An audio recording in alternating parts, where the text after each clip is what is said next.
So, guys, we are live. We got Waffles in the studio and Todd. Todd's a good guy. I did a interview on his podcast. What's the name of your podcast, Todd? It's Emily and Todd or something? Emily and Todd podcast. Yeah, interesting podcast.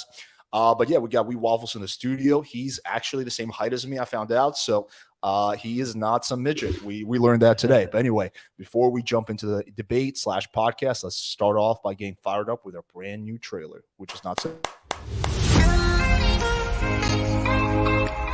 How do you feel about big dicks?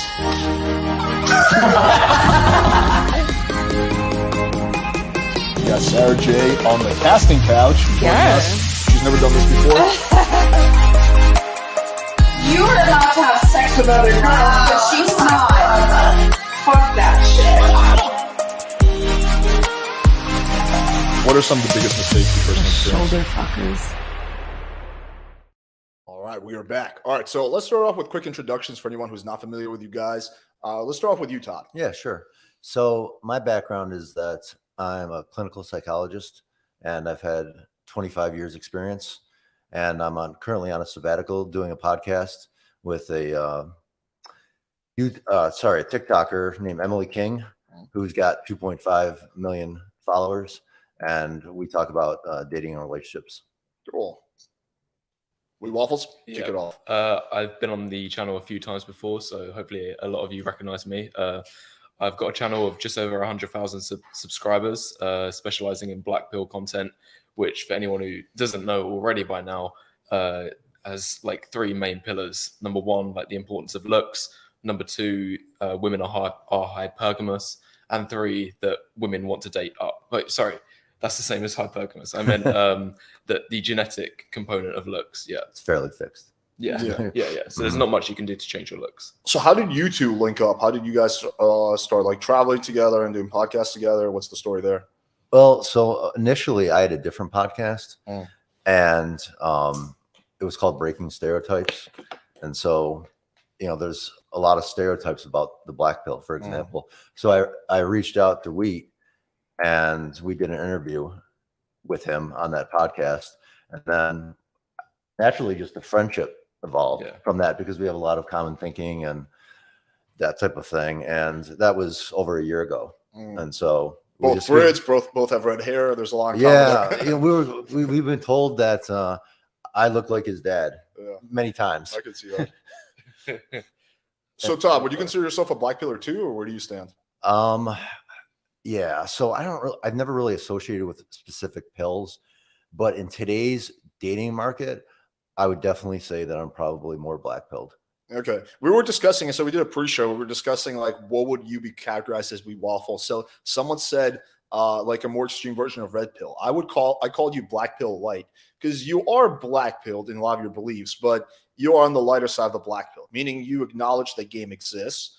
You don't believe rope or cope or whatever the fuck black pillars say. So you would be on the lighter side of the black pill. Is that a correct assessment? Yeah, well, I agree and disagree at the same time, because I think if you look at the black pill community as a whole, I'm probably somewhere in the middle. Like, I'm just your typical black pillar. But when you look at the community, as in the comment sections, what I'm more alluding to here is like, yeah, I look quite soft in terms of a black pillar, because the comment section just gets completely overwhelmed with these doomers and like extremists, like more hardcore versions of the black pill, because it's a loud minority basically. And these are the ones who don't think that game exists at all, and that like you can't really change your looks at all, and that's just not me. Like, obviously I still believe that the genetic components of looks are the most important, and looks is the most important, and women want to stay up in terms of looks, yada yada yada. But as for believing that game doesn't exist, no, I don't agree with that. Like, I think game does play at least some role, and of course status and wealth play some sort of role, but it's not over 50%, nowhere near. Okay, well, we got a little bit of a common starting ground that we can build on. This is kind of my assessment of the black pill community. I think there's two types of black pillars. The first kind is kind of like you, or this Looks for El guy. I don't know if you're familiar with him, who are like normal people who have normal lives, who just believe that looks are probably the most important thing, right?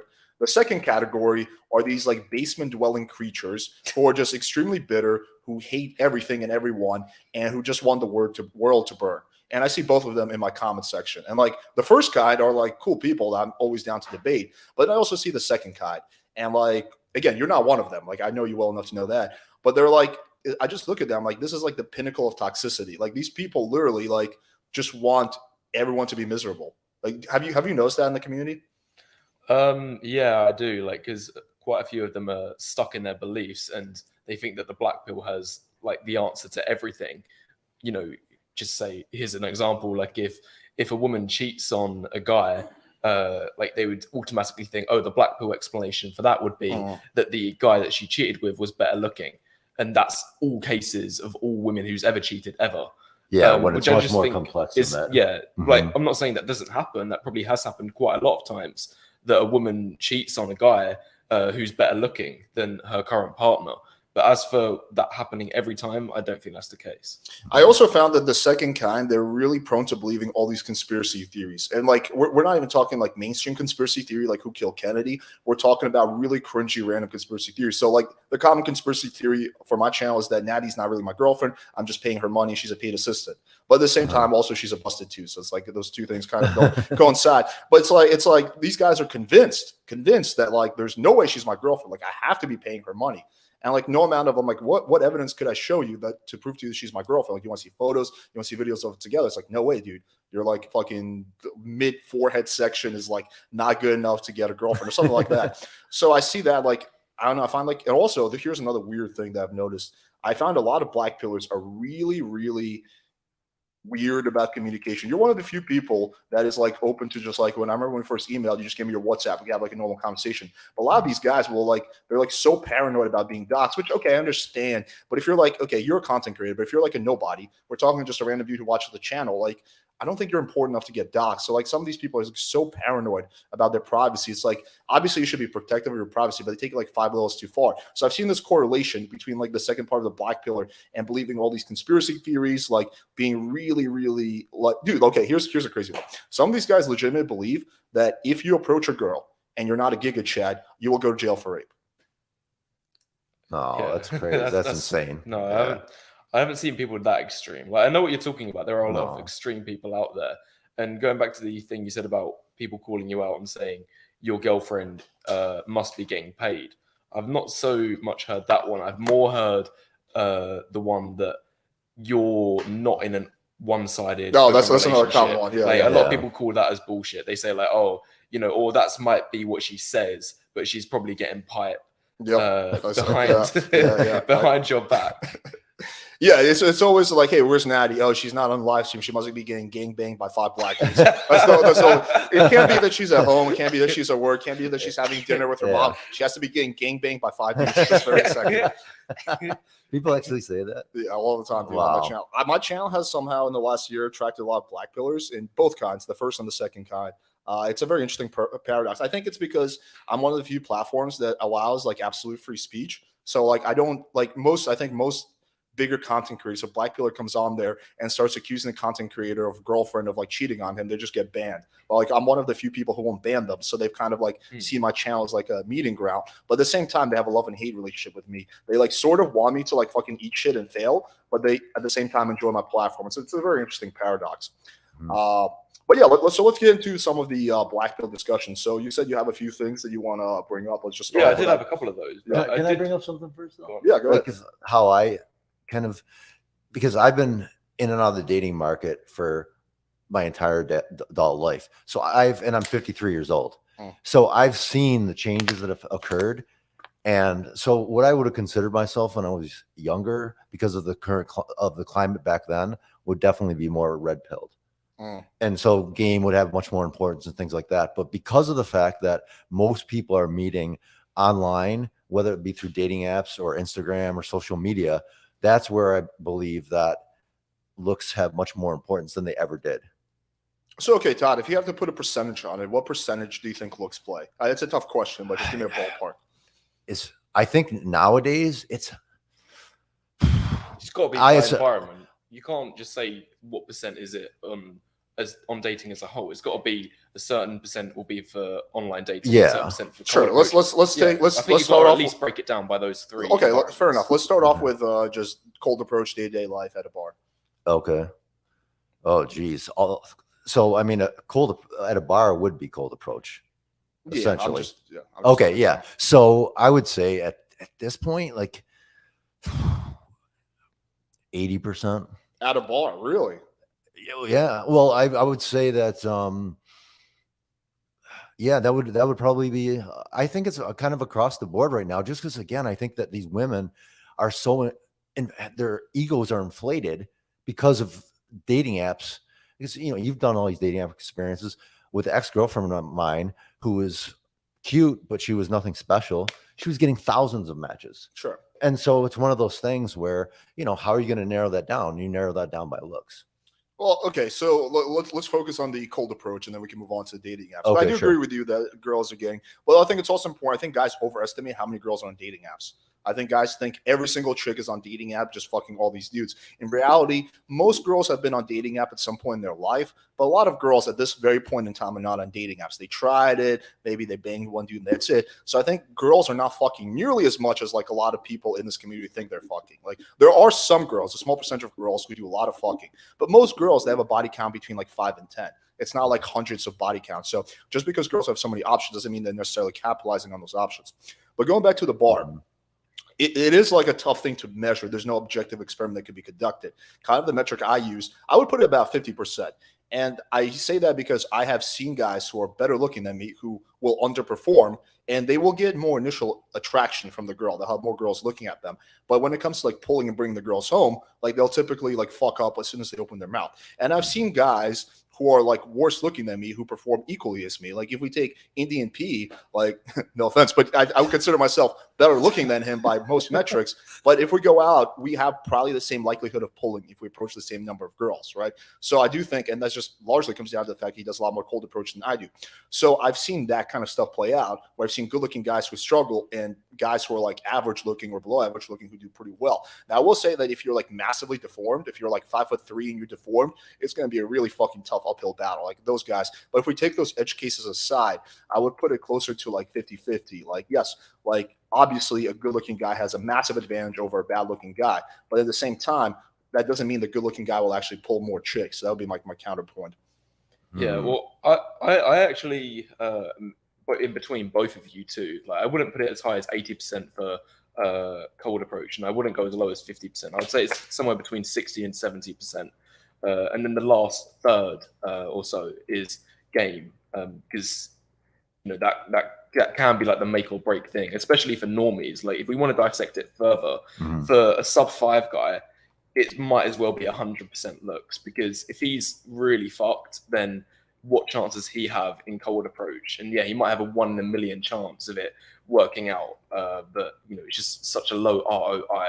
It's not even really worth it. But I think the point that Todd was alluding to, which is why it kind of sounded like he conflated online and cold approach out of nowhere, was because women who are on online dating apps, after they have had that experience, their ego gets inflated. So they carry that forward into the cold approaches that they're getting.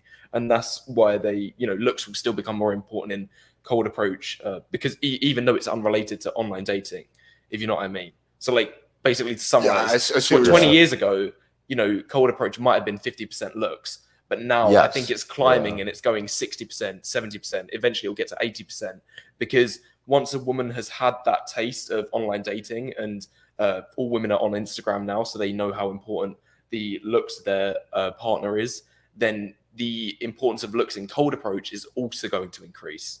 All right, I got to push back on some of the things you said. So all girls are on Instagram. A lot of girls are on Instagram. Oh, every girl's on but Instagram. a lot of girls have their depends on Instagram age set to private. So like not all girls, like again, it's like you see like the hot chicks who have like a lot of like clickbait photos, and you think like, okay, that's a lot of girls. But in reality, like a lot of girls, and this is kind of what my dad is coming from. It's when I bring girls on the show, I say, can I see your Instagram so I can grab a picture for the thumbnail? I've done that with maybe over 100 girls at this point. And a lot of these girls' Instagrams are either set to private or they have like 3 photos on there. They don't use the clickbaity photos. They don't have like a bunch of followers. They don't really like, they're on the app. They don't really use it much. They just use it mostly for like fucking spying on other people. And that's like been a solid percentage of the girls who have been on the podcast, where it's like, okay, you have to send me a photo because I can't find anything good on your Instagram. So that would be the first thing I would say is like, A lot of girls have their Instagram set to private, or they don't use it much as like, an Instagram model does. I would say the second point of conflating, the fact that girls' egos are going up. I do agree that they're going up, but I think at the same time, you have to look at what women are attracted to. And looks is definitely one of the things women are attracted to. I think there's no denying that. But there's also a lot of body language. There's also a lot of personality traits.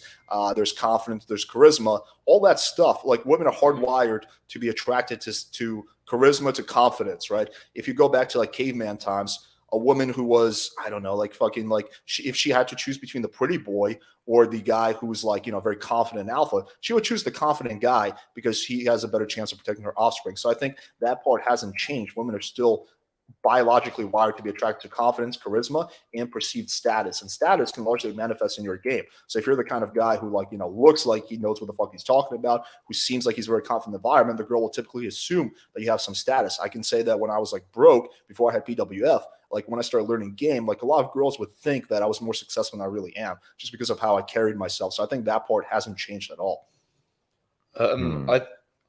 I think you've turned a completely blind eye to the dual mating strategy, and I massively disagree with your analogy of the caveman time between the like good-looking pretty boy versus the confident guy, which you didn't specify on how good his looks are.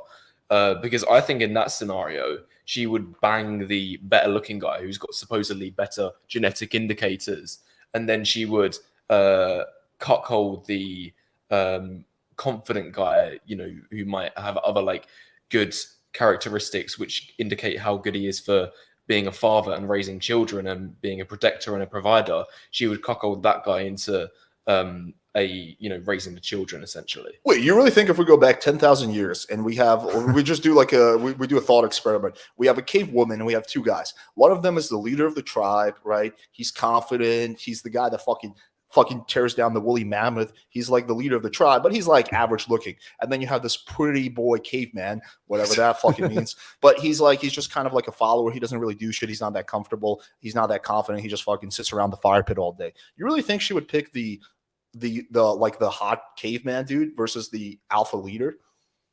Can I step in here? I think going back evolutionary psychology wise to that time period, I don't think it translates to today's market at all. And so I really can't, because I don't think there was any pretty boy cavemen, for example. I think that there probably wasn't a lot of different variation in genetics at that point. And so I think you have to kind of look at what women are attracted to in 2023. Well, I think you got to consider that, but I think we don't outgrow our biology. Like, evolution takes like millennia to change. So we are, in a lot of ways, we are caveman and cave women who have a lot of technology. Like, at the end of the day, we are driven by our primal desires. We haven't outgrown them. So I think that, yes, sure, some things have changed, but I think you can't like ignore what, like in a lot of ways, we are very tribal people. We want to follow a leader, right? There's alpha, there's beta, status, but like in so many ways, we're still those people. We just have a lot more technology. But see, so even 30 years ago, for example, I saw many times men who weren't that attractive at all. We would call them sub fives, and they would be able to pull good looking women because of status and game. And so what I'm seeing now is that you don't see that anymore. I'm not seeing that anymore. No, when you look at most couples, it's hypergamous pretty much. And so even then you could say it was hypergamous, but for different reasons. But I think it's more hypergamous towards looks at this point. Okay, what would you rate, again, not to keep putting him on the spot, but what would you rate my my friend right here in DMP? Like, would you say he's a sub 5? Would you say he's average? Like, what would you rate him? I'm not a rating guy, so I can't rate. That'll be up to Wheat. I think he's just average looking. I'd say 5 out of 10 guy. Okay. But like someone like him, like I personally seen him pull, and like we have like videos and receipts of that, like pull hot chicks, right? Like, how's that? Oh, go away. No way. You uploaded that video of Indian P, dude, this hot white girl, and you got absolutely obliterated in the comment section. Do you think it's possible? She was like 4 out of 10 max. You can't use that as an example. We're not. I'm not That's talking ridiculous. About that video. I don't know why this video constantly gets brought up. Like, no, but that was your argument. You was the one who brought it up, not me. I'm not talking about that receipt. I'm talking about others. Here, let's just show them. Where's the Google You took that video down. I'm pretty sure. I tried to find it. No, it's still up. Is it? Oh, I don't take down videos here. Yeah, it's still up. Where's the thing that you sent me? Okay, yeah, just reply to me. Can you just explain quickly? Because I know you're trying to say like other people always bring it up, but it is a legitimate argument. You can't just run away from it every time. No, I'm not running away from it at all. Okay, so here's the thing, and no one's gonna believe me when I say this, but I fucking met that girl. I was there like after I saw her. That girl was legitimately attractive. She just did not look good on camera. You're saying not, but you weren't there, right? You're just going off what you saw on camera. I will acknowledge that in that video, she did not look good. So I am fully willing to understand how you came to your conclusion that chick was busted, right? But so I get that. I'm just saying that I was there. I fucking mind saw you, that this chick. is after like She was I fucked her attractive. face, like she was crying because she was remembering her divorce, so all her makeup was off. Before the makeup, She was like like 40 years old. no, she was 32. She was 32. I swear. But I gotta even- watch this video I'm not now. gonna lie, I this haven't sounds seen like it. clutching at the straw. Just saying like, oh, she was so good in person, but on camera, Right, oh, which no, is that's why when which it was fell why I down. prefaced This it sounds by ridiculous. which is why I prefaced it by saying you're not going to believe me, and that's fine. But I'm not using that as like the counterpoint of those receipts. I'm like, I'll show you a whole bunch of other ones that I think you're going to have a much harder time at dismissing. So here, let me just pull it up. You can just take a look at my phone and just give your honest whatever. Just scroll down. Here we go. It starts here. You guys can both look at it. Oh, it's just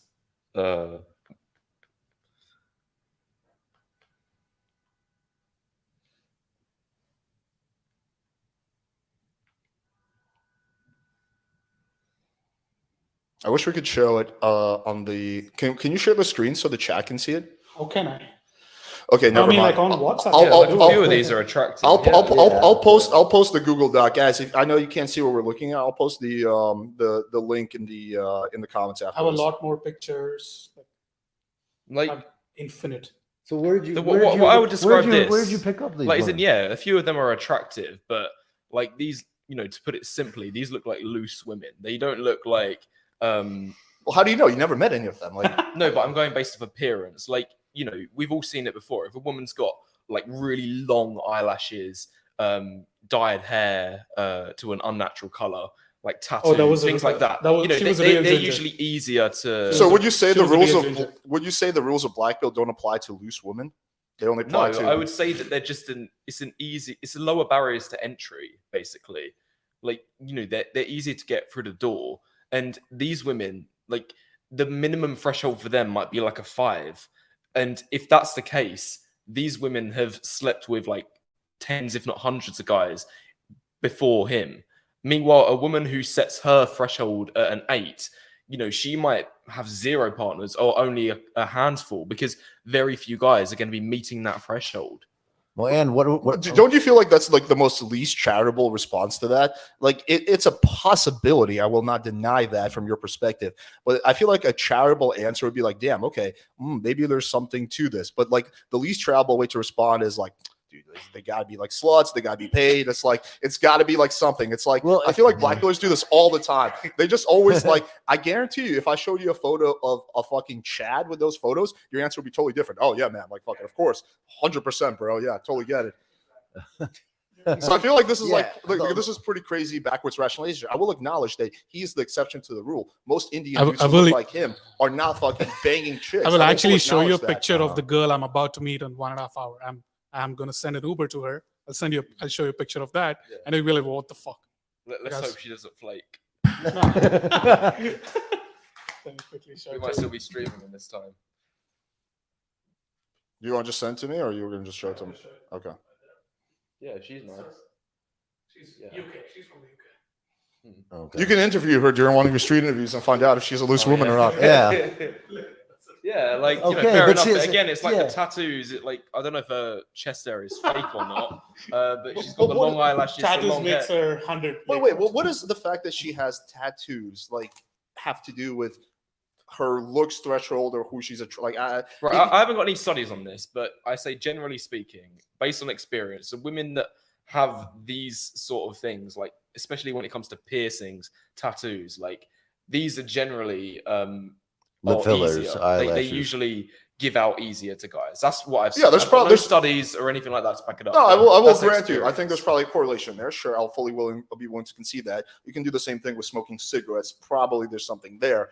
But again, like you would think, like, okay, if you think about it intuitively, right? A girl who's really easy, if anything, she should be more looks focused because she has so many options. So many guys are hitting her up, right? She can just pick the Giga Chat versus a girl who's more conservative. Like she is going to be more focused on the personality aspect. So if you think about this logically, intuitively, then the fact that they're quote unquote loose women would actually make the black pill case worse, not better. Well, I think it just means that their threshold to get in the door is lower. Yeah. That's the only way that I would describe it.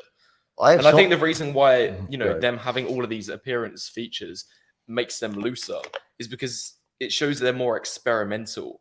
Like, they're willing to experiment. They're more likely to do drugs. They're more likely to have piercings and dye their hair purple. Wait a second, though. My question is, for example, like that woman just showed us, well, she's clearly attractive. You could say she's trashy or whatever, but she's attractive. She definitely, all of us would have sex with her if we were single. Even the dog. Even the dog. Exactly. I mean, simply so put, I would right, say like, that, but she's- what I'm saying, my question is that what from her perspective, so NEP, from her perspective, is she getting out of that? Because think about it, she could get STDs. You're a big guy. You could harm her.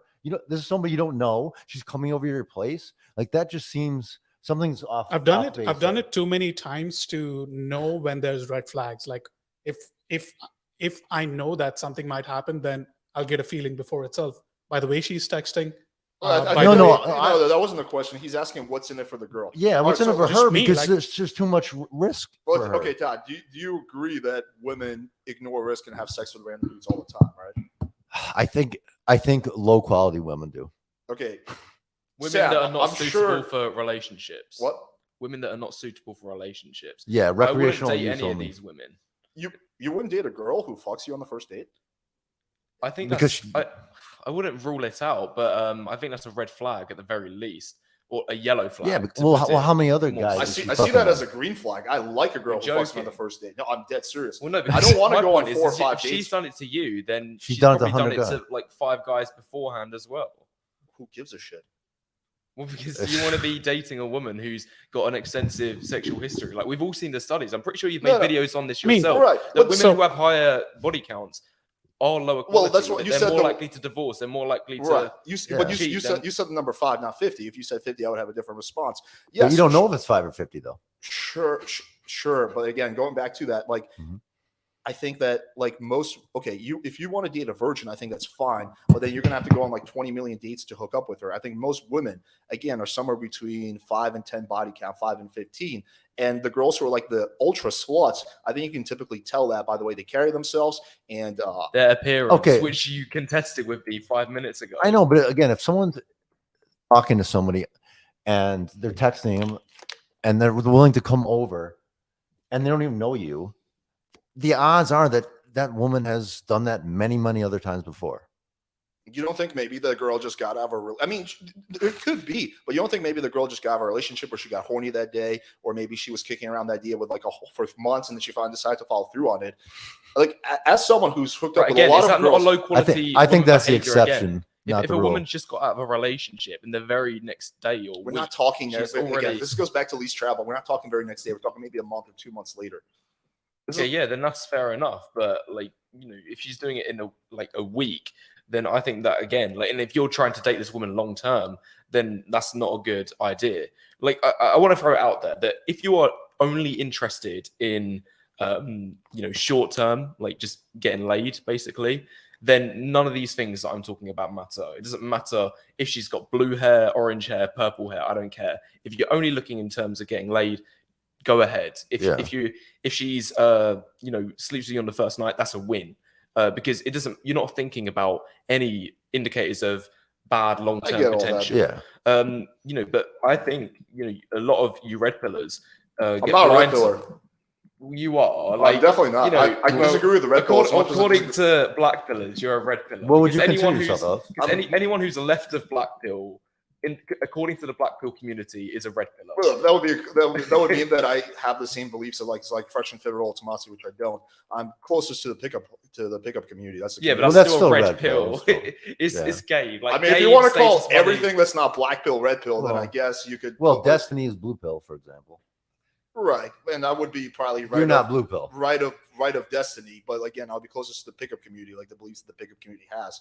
Like Okay. I fundamentally disagree with a lot of beliefs the red pill community has. But anyway, I don't want to get detracted. So in terms of the kind of girls that are willing to come over like on the first night, there's two types of girls. The first are the ones that you're alluding to, which are like the giga sluts who are just doing it like fucking 3 times a week. Sure, they exist. I've met those. There's a second type of girl, and that's the type of girl who maybe is just got out of a relationship a month or two ago. She's ready to get back on the dating scene. Maybe one of her friends got laid the night before and she went out, and now she's like trying to revalidate her ego. Maybe she's been kicking around this idea for months. So there's a whole bunch of girls who might fuck you on the first night who don't have ultra high body count. Their body count could be 5 or 10. Those do exist as well. There's two kinds of girls. But going back to the black pill thing we're talking about, so then it sounds like you're saying that, okay, yes, the black pill applies, but when it comes to casual sex and loose women, the rules are a lot less strict, and a girl who's like quote unquote loose is going to be willing to overlook the looks factor and just bang a bald Indian guy because why?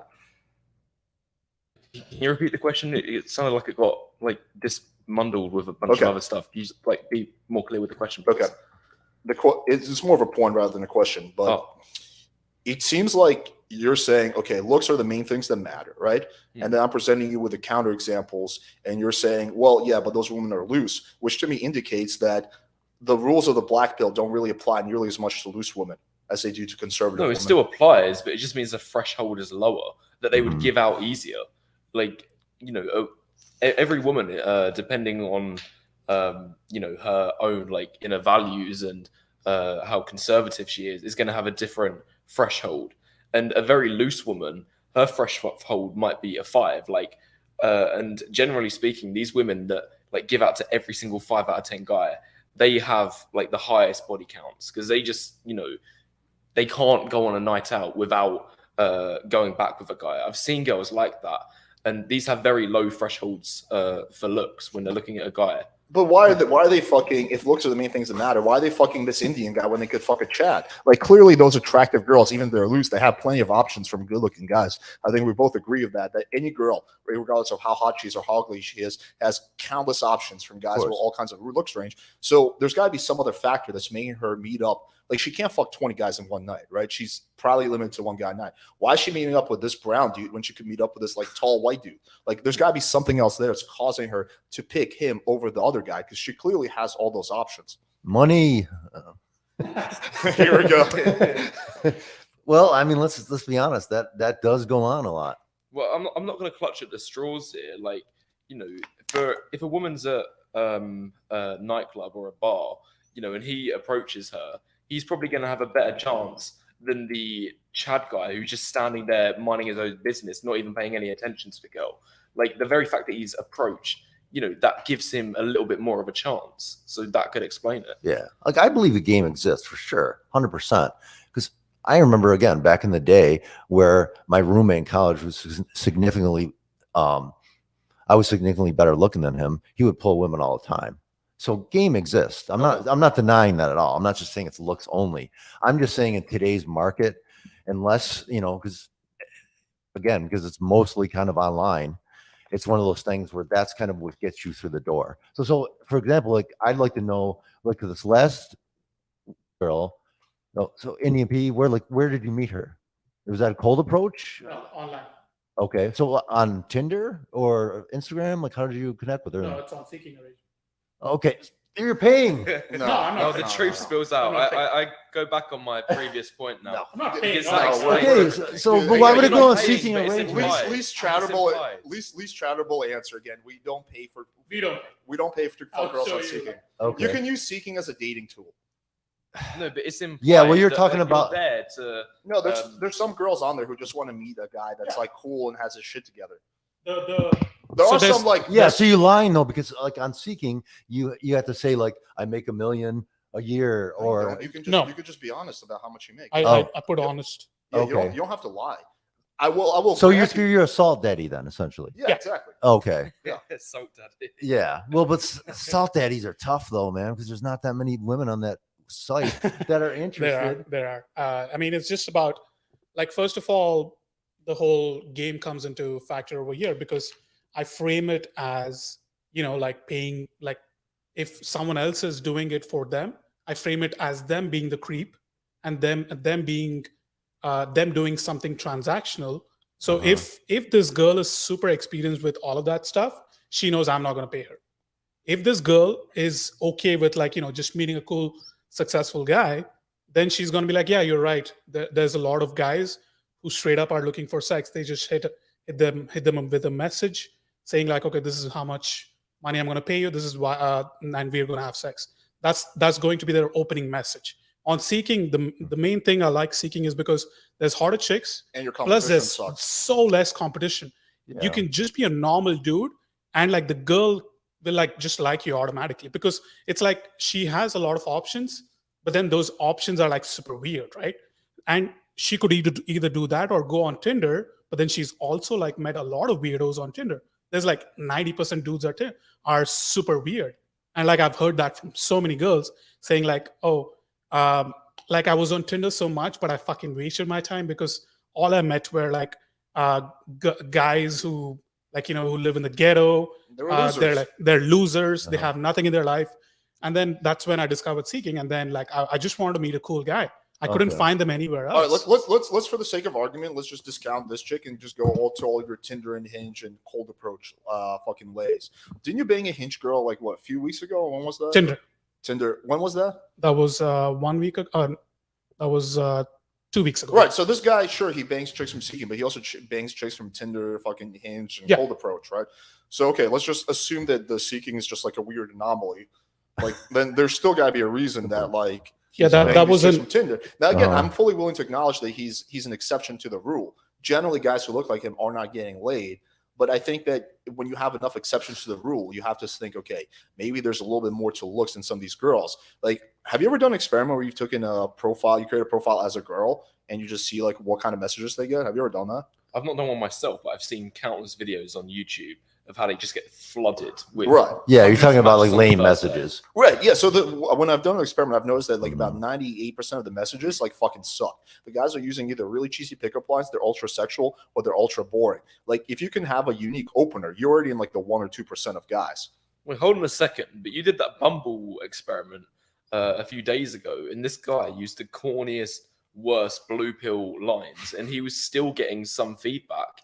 Because women just thought that he was being sarcastic, that like he was being blue pilled, as a joke. Pretty privilege definitely exists. Yeah. You have an easier time. You can get with more shit, and you will have an easier time if you're a good looking guy.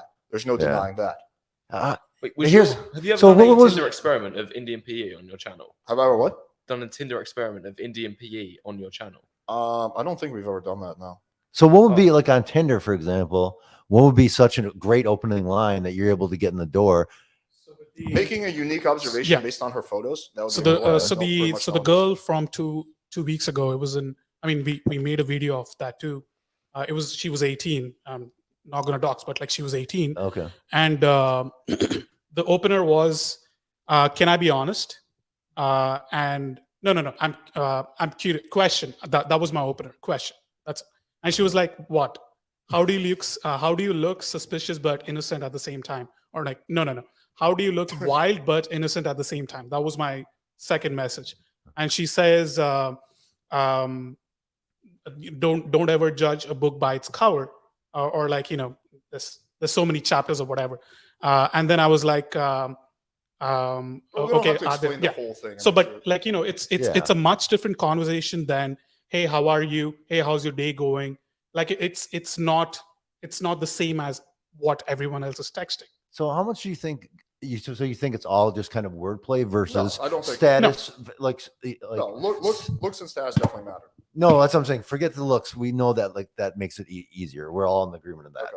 But what I was saying is that, for example, if you're trying to get these women to come over, do you say, I'm a YouTuber, or I have this big channel and I have all this clout? Well, like if you say it like that, that's going to be really cringe. Of course, I'm just paraphrasing. Well, I don't think he really does that. I started doing that a little bit recently because it definitely does help. Status does help, but where is my clout? Like I'm not like that existent on the channel, right? So like I don't want to be either because of my second job. Okay. So like I don't really like there's no cloud I can even use. Like I can just say like I have a YouTube channel, but that doesn't really help at all. Like if I send the link of playing with fire, they're gonna look at only Alex. Like this Yeah, is just no, gonna be I Alex. understand. So there's no cloud I can actually use. Yeah, and you may not want to talk about your career job, but Yeah, what I'm saying is that when you're speaking to these women, if you have, let's say you're an engineer or something like that, that's going to help. No. You don't think so? engineer- If anything, like Okay, that's going not to give a engineer, maybe, perception. but if you're a doctor or Yeah. you have Probably a doctor, but Yeah, like an doctor engineer is will help a little like bit. straight up nerdy. Like that's the first Well, that's- perception I used to. that's the perception. When don't I know was if doing it's- when I was doing cold approach a lot, like when I was in the beginning stages, when I said engineer, I used to see girls' attraction just drop. okay, Like I would yeah. have like good body language, good verbals or whatever, but this was when I was not experienced at all. Now I know at least how to like present it properly if the girl really asked me. But I knew that my perception was not great for when it comes to being an engineer. All right, Yeah, let me okay. rephrase the question like this. Have you ever, after you hook up with a chick, gone through her Tinder or Bumble and just seen what kind of conversation she's having? Have you ever done that? Oh yeah. I've seen that before. Okay. Have you ever Yeah. noticed that, like, at least for me, I've noticed that, like, sometimes I'm legitimately confused why she met up with me because the guys that other guys she's talking to are so much better looking than me, right? Have you seen that? Like, you've seen guys that are, like, way better looking than you that she was talking to, but she didn't meet up with them. Have you seen cases of that? No, mostly what I've seen. Actually, no, sorry, I said yes to the wrong thing. What I have seen a girl do is not show like her Tinder profile and matches, but she'll show like Instagram DMs of creeps that have slid in there, and they just use the most blue pill stuff. But these guys are unattractive as well. But you haven't done the Tinder profile. Not with women that I've been with, but like female friends, or I've just seen overlooked like women swiping on dating apps, and they're ruthless with that, and they just swipe left like Yeah, sure. 20 times for every one time that they swipe right. Right. I Yeah. agree. Anyway, with what's that. your point? The point is that I've done that. I used to do that all the time. After I would bang a girl, I would go through her Tinder just out of curiosity. And what I noticed is that pretty much every time the girl's talking to better looking guys than me, I would always ask the question, why didn't you meet up with this guy? And the answer was always something along the lines of, oh, yeah, he was boring. Or, yeah, he just didn't make it happen. He just kept talking on and on and on. Or he said this thing that weirded me out. There's always some reason, something that the guy did wrong, despite his inherent advantage, that caused him not to get the meetup. Yeah, and I would also guess that these guys like have a lot of options anyway, and they had other girls that they could have met up with, and probably are, because if a guy's that good looking and he's got really good photos on Tinder, then he's not going to put in 100% investment into each one. Like I remember seeing this experiment that Austin Dunham did on his channel of some Giga Chad guy like going through his Tinder. Sure, And it was I exactly reacted to that what video. you are describing. Like his game was appalling, and even Right. the comment section was obliterating him for how bad his game was. But it didn't matter, because when you got 500, 1,000 matches, like you can send hey to all 500 of them, and it just gets funneled down. So you're still left with 20 hookup options by the end of it. Okay. Have you ever had a client who was good looking, but who was struggling with girls? No. Okay, I've had a few of those. I'll even show you photos since this is not going to be on the internet, because I do want to keep this guy's identity private, but I can show it to you, and you can tell me what you think of this dude. Okay, let me see. This is a client who I've coached a few times. Doctor. I'm trying to like search for his bio. After we get through this chain, should I go through my Yeah. things that Yeah, I just want Okay. to find this dude. Medical.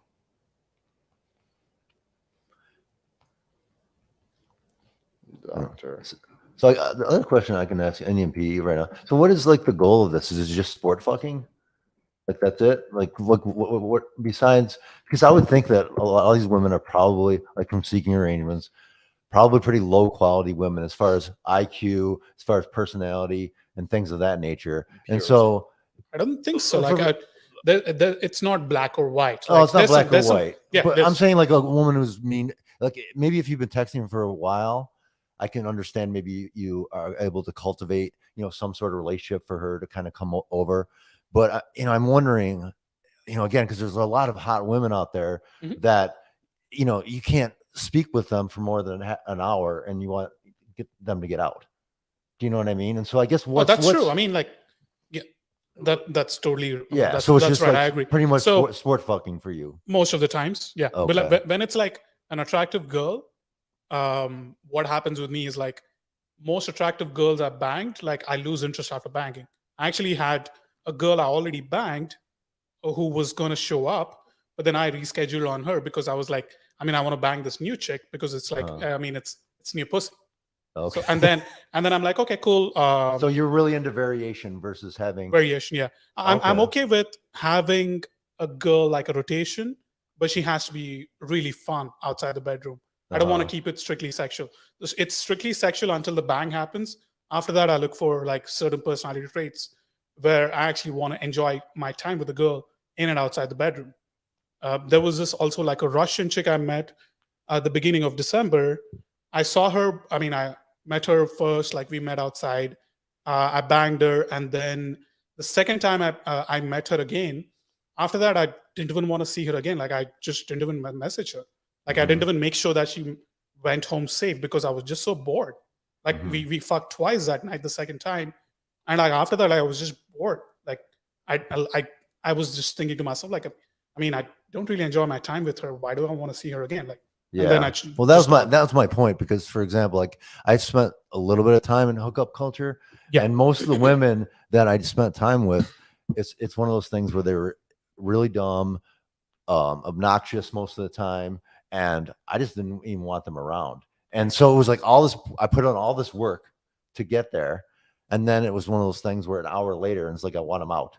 See, you know the what I mean? thing Versus is, trying to cultivate something that has some staying power. that's true. Like with the 18-year-old, right? Hey, it's legal. Yeah, it is legal. But like, I actually enjoyed my time with her, and also like, I was the second guy she's ever been with, and she's 18. I can believe it, right? And she was telling me that she has had. I mean, again, not to dogs. She was kidnapped by her ex, and she's gonna like press charges once she moves out of her mom's place. But like this girl, like she was super fun. She was sweet.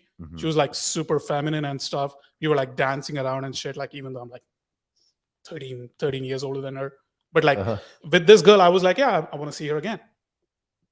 Yeah. Okay, yeah, fair enough. I'm sure those cases happen. I would just think that on Tinder, definitely seeking. It's one of those things where a woman like that who's gonna be super feminine, cool to hang around with, that would probably be more the exception than the rule. Yeah, I mean, would you agree with that? Technically speaking, like, it depends on where you are. Like in the city like Miami, most girls fucking suck. But then when I've traveled to like Europe or I've been to like smaller cities outside, like half the girls I met up with were like pretty chill and cool. But in Miami, yeah, it's like 10-15% maybe are like actually worthwhile of hanging out with.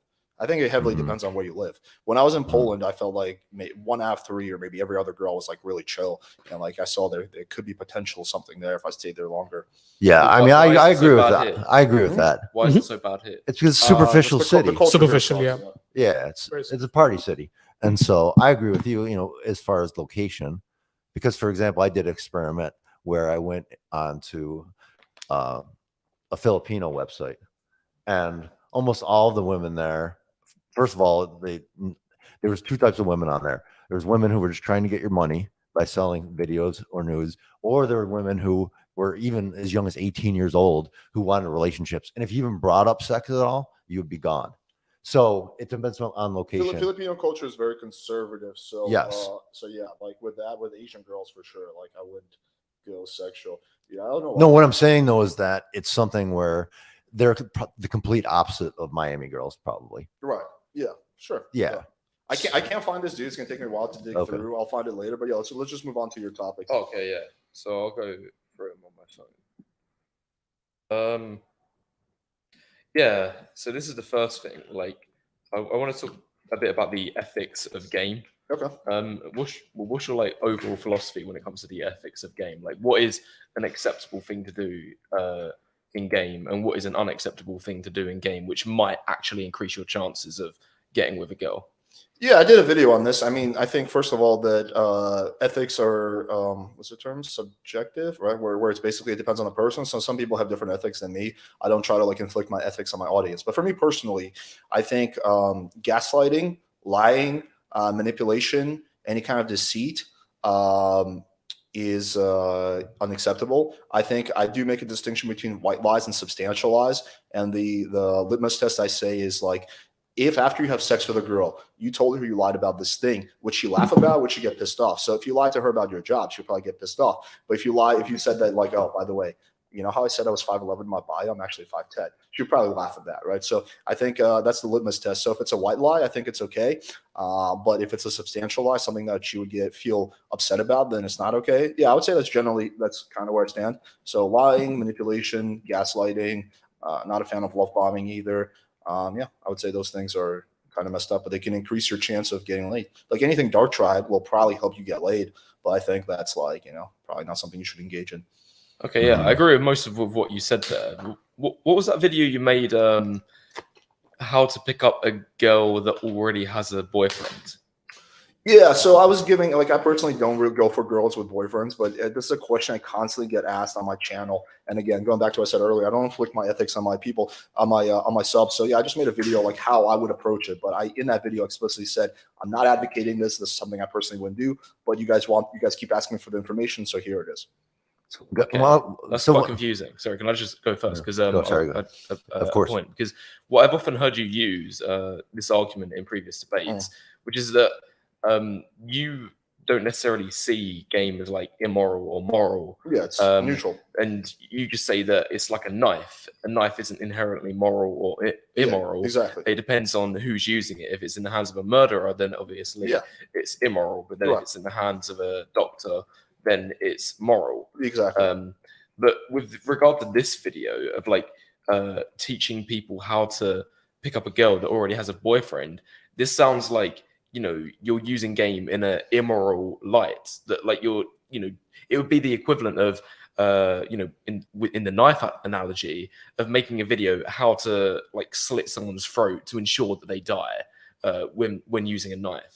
Do you know what I mean? Yeah, I agree with you. I think it's generally unethical to pick up with some rare exceptions, like if the boyfriend beats her or something. But with that aside, I think it's generally unethical to pick up a girl who has a boyfriend. Sure, I agree with you on that. But yeah, it's like why'd you make the video? Because it's something that people constantly ask me. And again, I don't believe in inflicting my ethics on my audience. So even though I personally think it's unethical, I'm not going to shame people who want to do it. So why would guys want to? Because that seems like a gigantic headache to even get yourself involved in something like that, rather than just try to go after women that are available. Why would they do it? Two reasons. One is that they either really have a crush on a girl and just so happens that she has a boyfriend, or two, they do it for the challenge. Okay. I had a second point related to this about the ethics of game. Actually, I might as well go into the next one first, because the other ethics one we can get to later. So yeah, like the other thing is, like, I think that this is kind of related to what we were talking about earlier of like, looks versus game. Okay. I think when it comes to game, it is most effective for normies and anyone who's above a normie, basically. For sub fives, it's basically pointless. And what I don't like about your channel is that you kind of broadcast it to everyone, and everyone can get good results if they, enforce your game strategy. So that's not actually my position. I believe that people can get substantially better results in the game now, but I will fully acknowledge that a guy who's like a fucking like 5'3" is not going to get the same results as me, no matter how much game he puts out. So there's different levels that we can reach based on our starting point, but everyone can improve their results if they follow the advice. It just might not be to the point where they want to be. To the example I use is there was this guy who I coach had cerebral palsy, right? So he, all his life, he was just only having sex by paying for prostitutes, right?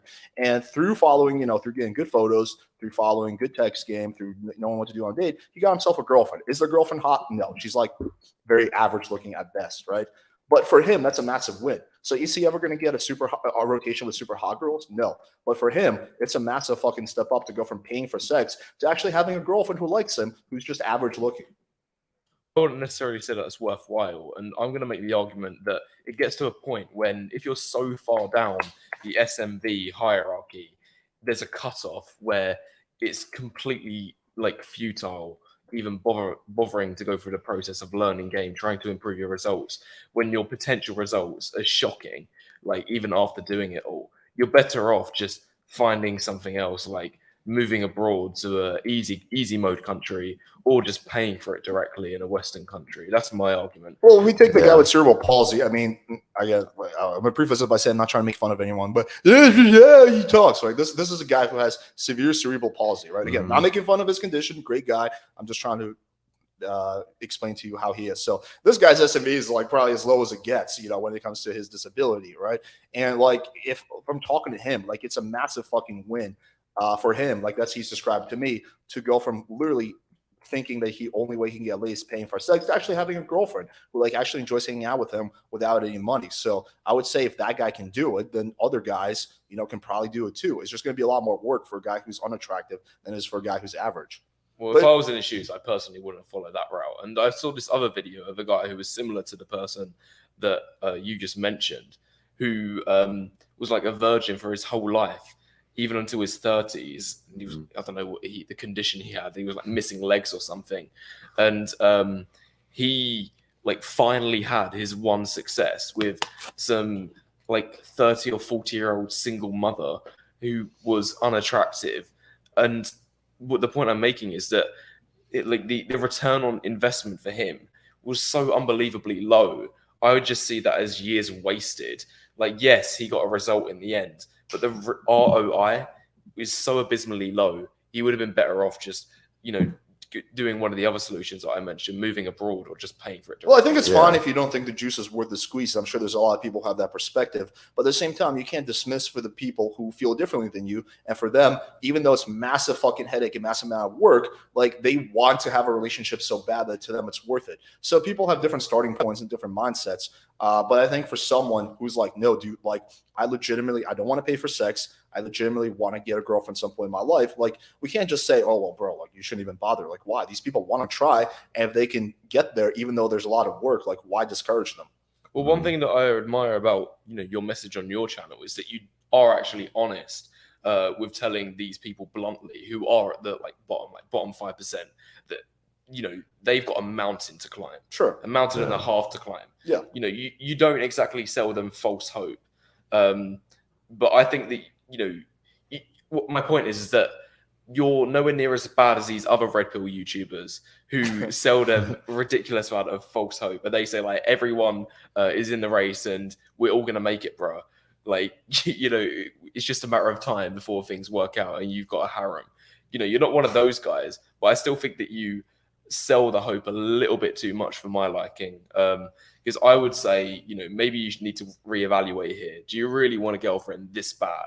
It's probably going to be low quality. And that's evidenced by your clients as well. You've even admitted that the guy with cerebral palsy, his chick is average, below average. Yeah, below average. But I think it's like, okay, I see what you're trying to get at. But I think it's like, how can you make the determination for that person who's not you, whether the juice is worth the squeeze? Like, why not just give them the information and let them make their own determination instead of discouraging them and blatantly telling them like, hey, bro, like it's not worth it, man. Like, I think the only correct thing to do is tell them the truth. Like, hey, man, it's going to be really hard. But if you want to climb this mountain, here's the path that you should follow, and let them make up their own mind whether they want to follow that path or not. Like, I think that's a much better way of approaching it than just blatantly discouraging these guys and like telling them like, no, dude, I know you really want to climb this mountain, but I'm telling you, don't do it. Like, I don't know. Like, I don't see the point of doing that. I would say when it comes to like things like geomaxing or even, paying for it, for example, it depends on the situation. So let's say you're this, horribly ugly guy, but you have a lot of bank. What's, $300-400 to you? It might be nothing. And so like, again, I hear what you're saying as far as everybody has a different mindset about it. But if you're just looking to hook up, it would make sense to just say, I'll just shell out that money versus having to do cold approach and, thousand, it just sounds like, it's like holding a lottery ticket and thinking you're going to win. Well, I don't. This is what the bottom 1%. I don't discourage guys from first of all, I'm actually a fairly big advocate of geomaxing. Like, I think that if you have the position like where you can do it, but like a lot of people have like jobs in their city that they can't. Like, not everyone has a virtual job or is a YouTuber. But if you're in a position where you can geomax, like, yeah, sure, do it. Like, move to a place that has an easier dating marketplace and has better weather where you want to live. I'm not opposed to that. I don't discourage people from paying for sex. If they want to do it, that's fine. But there's a lot of people who don't want to, constantly pay for sex. I would use that client I had as one of them. Like, he was just tired of it. And like, even me, I've paid for sex twice in my life when I was younger. I found it very unfulfilling. So like, it's a lot easier for me to pay for sex than it is to go out and do pickup. But I personally prefer to do the pickup. But there's people who think differently than me. They don't care about it as much. They would rather pay for sex. I don't think one is right or wrong. They're just different goals and different mindsets. Well, it sounds like the mindset you would have then is it's more almost about validation for you just as much as the sex. Then. No, I think validation is part of it, but I think it more has to do with the companionship, the intimacy. Like, I don't know if you ever had sex with a prostitute, but like when I had sex with a prostitute, the sexual experience was significantly worse than having sex with a regular girl who's even less attractive, because the chick is not into you. She's just doing her job. Like, there's no intimacy. There's none of that. So just purely in terms of sex, I think for me, at least, sex is way better with an average girl than it is with a hot prostitute. But a lot of guys, they don't want just sex. They actually want to have a relationship. They want to have something with a girl. Maybe they want to be fuck buddies, but they want some variation of a relationship, which you cannot have with a prostitute. Yeah, no, that makes sense for sure. But I'm wondering, for the guys who are really the true sub 5 guys, I know what we would say about this, but I'm wondering what your position would be as far as geomaxing, but bringing the woman from Philippines or from Eastern Europe to America, and if that's going to then every single time someone's done that, it almost always leads to a fail from what I've seen. Okay. Typically it works out for like a year or two, and then the girl just dumps him. I've just and seen too many stories of that failing. Because her ego gets inflated when she's in America. Ego gets inflated. She has the leverage in the relationship. She has the power in that relationship. Yeah, really, she has the power, even though, like, for example, she's here on a visa. Well, it depends on how far you go, but if you marry her, if you marry her, you've given away all of your leverage. Yes. All of it. I agree with that. So the examples I'm talking about, typically when the guy marries the girl, if you just want to bring her over, not marry her, just date her, and like, I think that could potentially work out. But I think a lot of these guys, they make the mistake of marrying the girl, then she has all the power and the leverage, and then things flip on them. I've just seen like way too many cases of that. But yeah, if you're not marrying the girl, I think it's potentially okay. I don't see a problem with that. Well, I mean, the only reason I ask that is that, again, maybe if you go on to a country which is on easy mode, you're going to have to put in significantly less work. And especially like if you're just interested in sex and you're into Asian girls, why not do a sex tour in some place like Thailand? Sure, if you want, you can do that. But what I've seen is also, even though the barrier to entry is less in those countries, there's still a barrier to entry. So like, okay, if I go to Colombia, I get maybe 5 to 10 times the amount of results. But if I'm starting at 0, 5 times 0 is still 0. So I've seen guys go to like Colombia, Medellin, and literally they're like, dude, I'm not getting like any, I've been here for 2 months, haven't had sex with any girls, and their profile sucks. They're super socially awkward. So even though the barrier to entry is lower, there's still a barrier to entry. So I think any guy, in addition to geomaxing, can benefit from getting good photos, from learning some social skills, learning some game, because there's still going to be a barrier to entry. It's just going to be lower. I mean, I don't disagree with that. I think that's pretty obvious that, again, game exists, having good photos, profile, all that is going to help you. I just think when it comes to certain guys, the barrier entry is going to be so difficult that it's one of those things where, is it even worth it? That's where kind of I'm with. Right. Here's my take. I think 95% of guys, maybe even potentially slightly more, with looks maxing and game can do all right. So the guys who are 5'2", yeah, they're like kind of fucked. Like they're for them, it's gonna be an uphill battle. Or if you have a massive disability or you're missing limbs. But if you're like average height and you don't have a massive deformity, I think if you get in really good shape, you go to single digits body fat, you get a good beard. If you're losing hair, you get a hair transplant. You follow all the looks maxing advice, then you'll probably be okay. You're saying 95%. What would your? I think it's a small percentage of guys that are truly fucked. I think it's a less percentage than the black pillars say it is. I wouldn't say it's 95%. I would say like if you're genetically in like the bottom 20 or 25%, then that's when that's rough. Like that's really rough. But obviously there's going to be like leagues within that as well, because the bottom 5% is massively different from a bottom 25%. But like if you're anything, in the top 75% genetically, like if you're, a 75%er in terms of genetics, because of like your behaviors, you could climb the ranks to probably like top 40 or top 30%. And that's probably good enough. And if you level up, in all areas, I think it's just about like numbers game at that point. I actually think the two biggest factors in terms of dating success for guys is looks, number one, obviously, and then second is numbers game. Like that even trumps regular game. Like if you've got average conversation, average game, and you've got like, you know, above average looks, so you're a 6 out of 10. If you just approach 100 women and you've got an average conversation, you're going to get some results, like not loads, but you're going to get at least some. Do you know what I mean? The formula I follow is your ability to get ladies determined by your sexual market value, which includes things like looks, but also status, your game, and your volume. So yes, but I think that if you have a guy who has dog shit game, you have two guys, they're both average looking. One of them has dog shit social skills. One of them has really good social skills. The guy who has really good social skills got to do way less volume to get the same level of results. So these are all three factors. If you can maximize your looks by more than 2.5 points, but any guy can maximize their looks by at least 2 points with enough effort. So that means the guys who are only like 2s or lower cannot get to a 5. And it's a small percentage of dudes who are like 2s. Like most guys are going to be like 5s, 4s, 6s, but it's not a lot of guys who are 2s. That just means you're either really short or you have some kind of massive disability. Or deformity. That's what I'm talking about. That's why I before every single time I, gave a percentage to someone, I said the word genetic, like, because if you are a genetic 5 or you're, unimproved 5, if you know what I'm saying. Yeah, it's a small percentage of men who are like genetic 1s and 2s. Yeah, of course. Yeah, I agree with that. And those are the guys who do have that massive uphill battle, like the guy with cerebral palsy. But the guys who are like 4s, if they looks max, they can get to like a 5.56, combined with social skills, combined with volume. Those guys can do okay. Yeah, but I've also seen almost every single time someone complains about the dating results and says that looks are the issue, every single time they haven't looks maxed at all. I would actually agree with that. Based on my audience, which you would anticipate like would be very involved in looks maxing.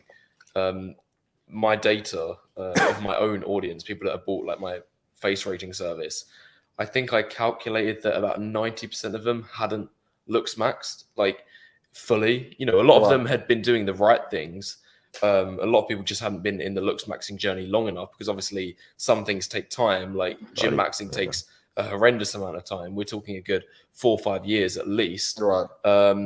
But yeah, I'd probably say only 10% have done like 95% plus the looks maxing that needs to be done to maximize their SMV. Right. It's a very small percentage. You would think if you believe that looks are the only things that matter, then you would go really hard in the looks maxing.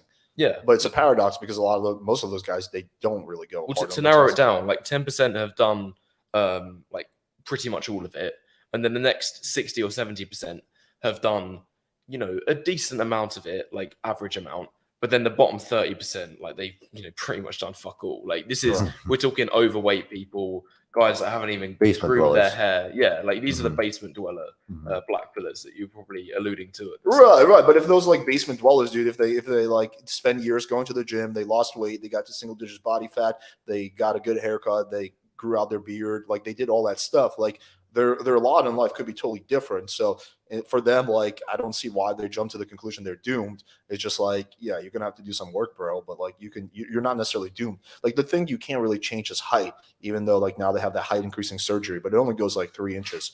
But if you're like 5'2", you're never gonna be like you're never gonna be like decent up on the SMV ladder. Like, yeah, you got a bad lot in life, or if you have like a massive disability, or you're missing a lip, or you have some massive facial deformity that cannot be fixed through plastic surgery. But that's like a very small percentage of people. That's like less than 5% of people who are watching my channel. Most of the time, it's just average looking guys who kind of let themselves go a little bit or haven't really looks max much. Yeah, I'd probably say that's the case. People who watch my channel as well, most of them are like just average in the middle, done some looks maxing, done some things to increase their SMV, but not the full thing. You don't think though the guys in your channel with the message you send have looks maxed? I would say that probably most of them. I don't think so. Most of them haven't. No. Really? They're at least why are leaving they some watching your points on channel the then? table. Because it's one like of those only things. 10% of them are paradox. jacked. Only 10% of them are jacked. 90% of them aren't. Yeah. Like I think 60% of them have average builds. So the other 30% was either horrendously skinny or overweight, which is the worst. Like, you've got work to do if you're in either of those two categories. So more of them, However, like I will give credit where credit's due, because if you look at the national population, I don't think 10% of the population is jacked. So in relative to that, I think my audience does take looks maxing quite seriously. It's Because the possible. fact that 10% of them are jacked, if you even in a place like Miami, which you'd think a lot of people take the gym very seriously, I don't think you would see 1 in 10 people is jacked, even here. Yeah, you might be right about that. I'm just the point I'm making is like, if you believe that looks are the only thing or the main thing that matters, then if you follow that logically, then you should be looks max as much as possible. But it's like, and most people aren't, even if it's more than the average population. Like, you would think that like 90% of your audience should be jacked, not the other way around. So I don't know. Like, okay, would you agree with me that if you are that dude who's ultra skinny or fat, then you probably don't have an excuse to bitch about looks? Oh yeah, 100%. Yeah. I have zero sympathy for these people. And Okay. I know I often get bundled in the same basket as these, like basement dwellers who haven't improved their looks at all. But I think it's often like a straw man. I'm not accusing you of making this argument, but I've seen it made against myself several times in the past, that people, say, oh, you're all just basement dwellers who want to make excuses, for why you don't want to improve yourself or get off your ass and lose weight or whatever. And what they're saying is absolutely true, but that's not me, and that's not my No, I get philosophy. that. I have zero sympathy for these people that are black pillars and whine and whinge all day, raging at their keyboard, complaining about how unfair the dating market is, when they haven't done step 1 in terms of improving their dating life. Yeah, we very much agree on that. Yeah. No, I mean, like, kind of that's why I prefaced this whole podcast by saying there's 2 types of black pillars. There's the your kind, and then there's the other kind, the basement dweller, fucking neckbeard dudes. Yeah. No, I've met more than enough like black pillars who are like normal people who have actually like more or less looks max, like who are not lazy, to know that they exist. But then there's also, I met more than my fair share of like the basement dweller dudes. So it's just a fascinating. Well, the other thing I think we haven't really discussed that much is that there's almost an absence or complete. It's gone as far as warm environments most places now, and so it's one of those things where it's going to be either somewhere online or cold approach most of the time. And so how many guys do you think that are out of college have warm environments that they can go to? Less than there used to be, but there's still People move definitely around guys a who- lot. I remember seeing in your video, you said that 99% of people haven't got a social circle. Yeah. Yeah. Yeah. Well, it's 99% of people who watch my shit. Oh yeah. Okay. I think the person who watches my shit isn't like the average. Yeah, like their social circle is just a bunch of dudes who want to pick up girls. Yeah, they don't have a social circle. I'm gonna rephrase that. They don't have a social circle that involves girls. They have a social circle, but it's just a bunch of dudes. Yeah. They But just watch football or but play video games. Yeah. Well, But to me, that's a warm environment, is when you have the ability. So, for example, if you have a friend who has a girlfriend, maybe she knows somebody that she could introduce you to at a dinner party or something like that. But a lot of guys, I don't think, have that, because I think a lot of guys who are single and not successful with women have also friends that are probably in that same camp. Well, I think we got to make a distinction between like, okay, so I interact with 2 groups of people in like the pickup community, the manosphere, and people who have nothing to do with this community and think it's kind of cringe. And in the pickup manosphere community, yes, very few guys have like a social circle that involves girls. But if we go outside of that to like the average dude who doesn't follow any of this shit, like a good amount of them do have a social circle. Like I've seen that, like they have a group of friends that involves girls that they get together with. These are generally like a little bit more extroverted, like more social guys who are like, decent social skills, right? So I think there's like 2 categories of people, but there's absolutely a whole bunch of people out there who are not on YouTube who have social circles that involve girls, but you don't really see them because they're not going to be on YouTube. They're not going to be in the chat. They're not going to be in the forums. They're too busy hanging out with their friends or banging girls. Mm. I wanted to bring up another topic. It sounds like we've spoken quite a lot about this, but Yeah. I wanted to go back to the ethics of game on Look, this. mind if I just take a piss first? Okay, yeah, Yeah, I'll sure. take a couple minute break. Nathan, ask him questions from the chat. Yeah, sure. Okay. This should be interesting. I mean, it's been popping off. Like, That's it. okay, there's a super chat. He called you grain waffles, not wheat waffles. Question: which one is more nihilistic, RP, a red pill, or black pill? Also, what's your favorite and least favorite red pill content creator and why? Wait, what's my? I'll answer the second one first because that sounds easier. What was my least and favorite red pill content creator? Least favorite, yep. Oh, my least favorite. I don't like I don't have a I've never You have actually favorite thought this- and least favorite. I've They never ask thought both. this through, as in like ranked all of the red pillars, but I have red pillars that I like and dislike. So I think Better Bachelor's good. I think Darius M is good. I think he's Okay. hilarious. Like he's quite extreme, Yeah. exaggerated on what Yeah, he says. He's MGTOW. He's Yeah, not really. like He's kind of MGTOW, yeah. Like Yeah. he's to simultaneously answer the first question. He's an example of like a depressive red pillar. Like he takes it hardcore, and he's constantly whining and Yeah. whinging in his videos. Like he's hilarious. I love his sense of humor. But he's a depressive black pillar. Like I would say my videos are more optimistic than his. Who are you talking about? The Darius question M. was Better Bachelor. the question was like who's the most and least depressive red pillars and black pillars, and what's my favorite red pillars and black pillars. Oh, okay. I think that was the question. I think Yeah. the most I might- depressive type of black pillars is the MD crowd, the Scribe and that fucking MGTOW dictionary. They're the most Oh depressive. yeah, Scribe. Oh my god.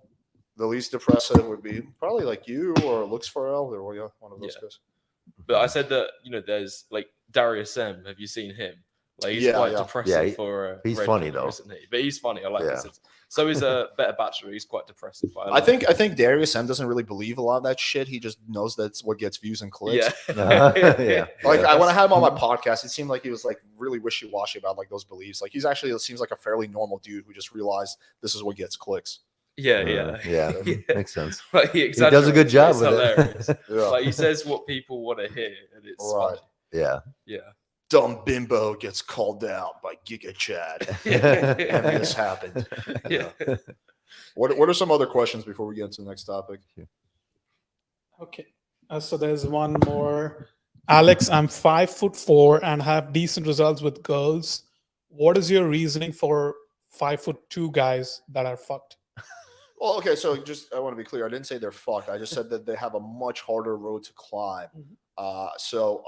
Why is this guy who's 5'4" with decent results with girls? Well, he's probably maxed out other areas of his life. He's probably in pretty decent shape. He probably takes good care of himself. He probably has good social skills.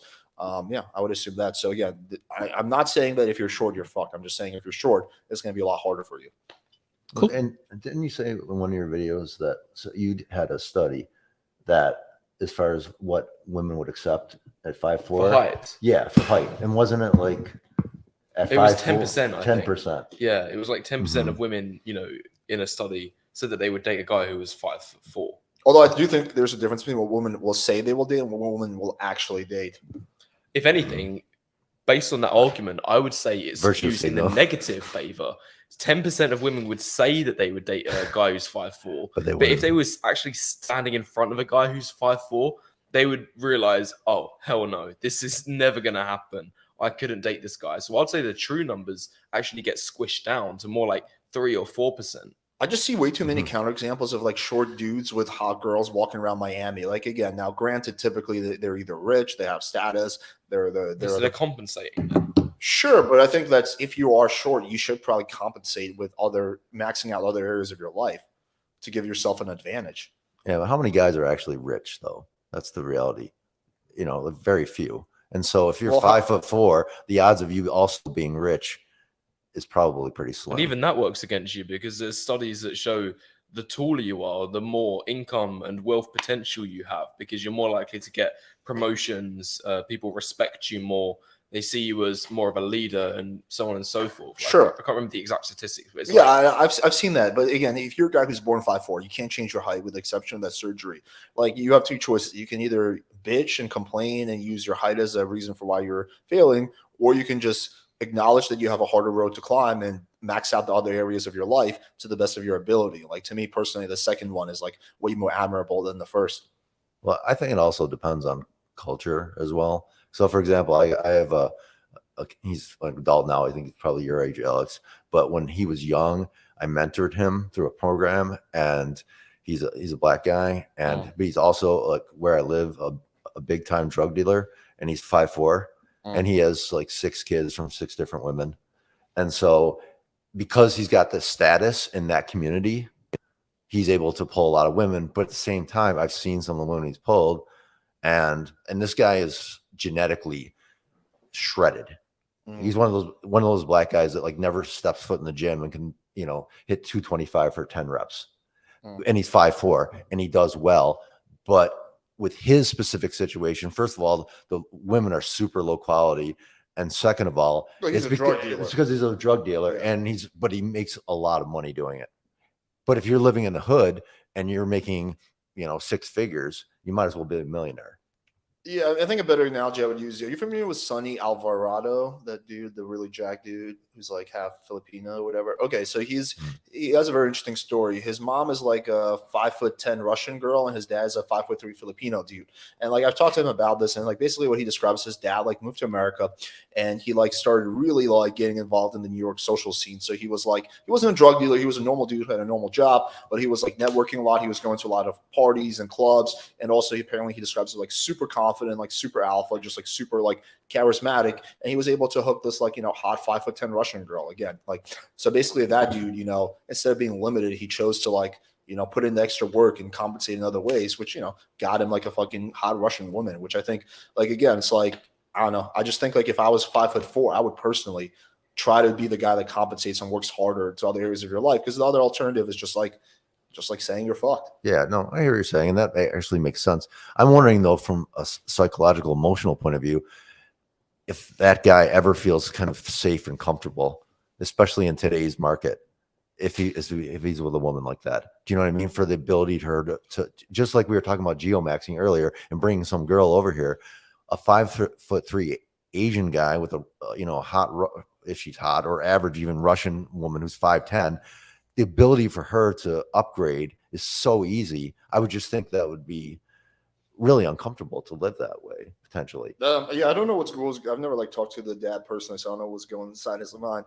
But I think that there's also a concept that like black pillars and red pillars don't really talk about that much, which is like emotional investment. So if the girl is like really invested in you, like you guys have a family together, she loves you, she's invested in you. Like even if she has better looking options, unless she's like super duper like fucking loose with her morals, she's typically not going to act on them. So investment counteracts hypergamy to a large degree.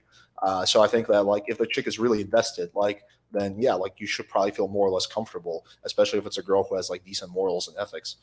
So Alex, I haven't watched your channel enough to know. Do you believe in hypergamy or not? Yeah, to some extent, but I think that it applies to both men and women. People have a natural tendency to want to date up, but I think like the red pillars, like Rolo Tomasi, overestimated and how like much it plays out. I think some women are a lot more hypergamous than others. Like so, some women are always looking to trade up. Some women are like, maybe they have that desire a little bit, but they don't act on that desire. And then there's everything in between. So if you're like looking for relationships, you probably don't want a girl who's like ultra hypergamous. You want to find a girl who's like, has like better values and ethics, who seems more loyal, who doesn't lie, who doesn't play games, right? So yeah. Well, how would you determine that if you're not in a relationship with her? Well, I mean, you start hanging out with a girl and you start seeing like what she's about. I mean, like I don't believe in getting relationships fast, so I would like keep hanging out with her, keep seeing her. Like, is she loyal? Is she reliable? Have you ever caught her in a lie? Like, these are all things I look at when getting into a relationship. Like, okay, I've hung out with this girl for a year. Have I ever caught her in a lie? Right? If I haven't, chances are she's not a liar, because at that point she would have slipped up. Is she reliable or is she flaky? Does she make excuses? Does she have a victim complex? That's a really important one. I will not date with a girl who has a victim complex. Or does she take responsibility and accountability for her life? What is her relationship like with her family? What is her relationship like with her friends? What was her last relationship like? Why did it end? So these are all like things you would look at on a holistic basis to then make a determination whether she's a good partner or not. Yeah, sure. That makes sense. I agree with that. Yeah. All right, we can move on to your next topic. Yeah, I think this will be quite interesting. Okay. It's going back to the like ethics of game, basically. So, it's kind of linking in with what you were saying earlier.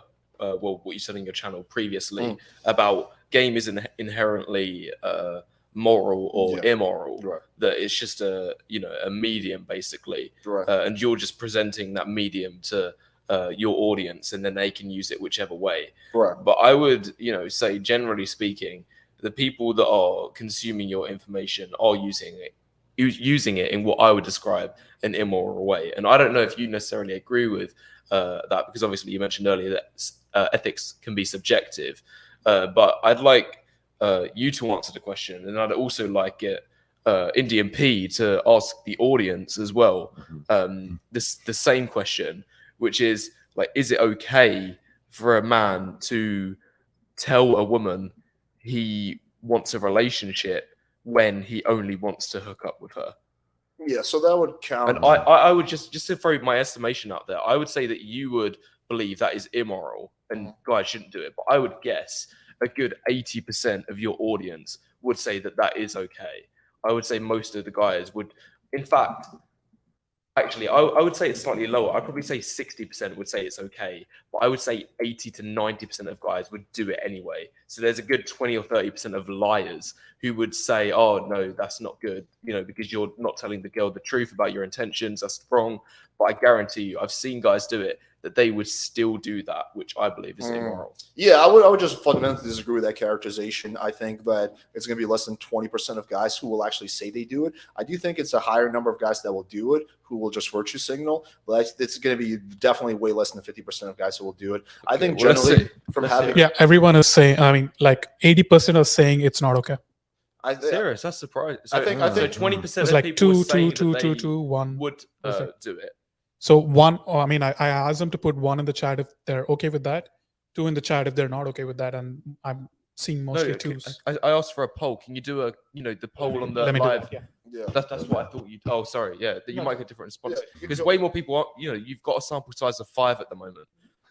Like when you do the question poll on the live chat, you usually get about like 30, 40 votes. So that's a bit more of a clear Yeah, answer. he'll do the poll. It'll take a Okay, minute or two, but less than 10, 20% of guys who will say it's okay to lie to a girl in order to get laid. I think typically you attract what you are, and like I think that like the people who are like ultra manipulative and shit, they won't like really.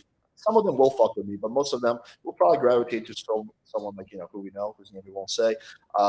So yeah, so I think like you sort of attract what you are to a large extent. Just from having chats with my audience and like debates and open forums, which I do a lot of, I think the vast majority of them are normal, ethical people who try to do good in the world. It's a small percentage who are like these sneaky, manipulative pieces of shit. Would you agree that it would increase your ROI if you implemented that strategy? Because obviously a lot of women, they don't want to be hooking up with random guys and they are looking for a relationship. But then, guys can kind of cheat the system on that and cut a corner by telling a woman that they're interested in a relationship, but in reality, they're, that's what it's called. It's such a common occurrence, I would say, in your community that there's about like 3 or 4 different terms describing this one thing: smash and dash, pump and dump. You speak about all of the time. It's way common. Well, the thing we gotta distinguish between like pump and dump and actually lying to the girl. You could be honest, fuck the girl, and then never see her again. No problem, like the pump. Yeah, I think again, like from having conversations, I think those people that are in my community are fairly like ethical, normal people. It's a pretty small percentage that are just like these like kind of like manipulative piece of shit. Sorry, what did you say before that? So you do it based on your terminology. If you're calling them manipulative, you do agree that it's immoral. Yeah, I agree. Of course, I've been pretty clear on that. I'm not an advocate of substantial lie, and that would qualify as substantial lie. Oh, the point I was going to make is that I think short term it is an advantage, but long term it can bite you in the ass. So, like an example of how that could be, like girls have like in every city there's like a female only group where they talk about the guys that like like so like it's called Are We Dating the Same Yeah, Guys? yeah. So if you're doing that, so if you're lying to a lot of girls, you have way higher chance of showing up in that group, and that could limit your future prospects. You're less likely to get like fuck buddies or relationships. You're less likely to be introduced to like a girl's like social circle. Like I remember this one chick I fucked. Right, we just like whatever. We just didn't really vibe super well, but she like really liked my personality, so she introduced me to her hot friend, and I made her a friend. Right, but if I had lied to that girl and I manipulated her, then I would have never had that. So I think short term, yes, it can be beneficial. But I think long term, I don't know, it can bite you in the ass. Okay, the results through on the poll yet? Yeah, missing quite a few. 63, 64%. So it's 2/3 versus 1/3. Yeah, it's a lot and higher I than think obviously I can't prove this, but I would say at least throw on another 20. I've seen so many guys that if I had a conversation with them about this, they would agree that, oh yeah, that's pretty fucked, but then they would still do it themselves. But do you think your most community? guys love- The question is, would your community? Sorry, you should do this. no, this isn't community. This is speaking with guys in real life who were No, like, no, I know. you I'm know, just saying if we compare the black pill community to the pickup community, I wonder if the black pill community would actually have a worse ratio of guys willing to lie. I would say that they would be more honest because a lot of black pillars, you know, are like, you know, annoyed with the monopolization of the dating market, of how you got the chads at the top who were just running through a bunch of girls, you know, and a way that they're able to do that, especially like get hold of the purer ones, is through that manipulative tactic. Because any very pure woman, she's not going to be involved in the hookup culture, but she still gets somehow, like, you know, lured in to that Yeah, because thing, they don't because know his the- intentions. yeah, they don't know the Chad's intentions, or he just flat out lies about it. I think you should do the experiment. I don't really know if your community would be better or worse, but I think you should do the experiment and find out and let me know. Yeah, I'm happy to put that on the community, you know, tab of my channel. Yeah. But you know, just to show you that, like, I believe that the percentage would be higher. Like the percentage of cheaters, I believe, is 20%, isn't it, for both men and women? Like it's an equal amount. But if you ask men and women, would you ever cheat on their partner? I would say like 5% of people would actually be willing to admit yes to that question.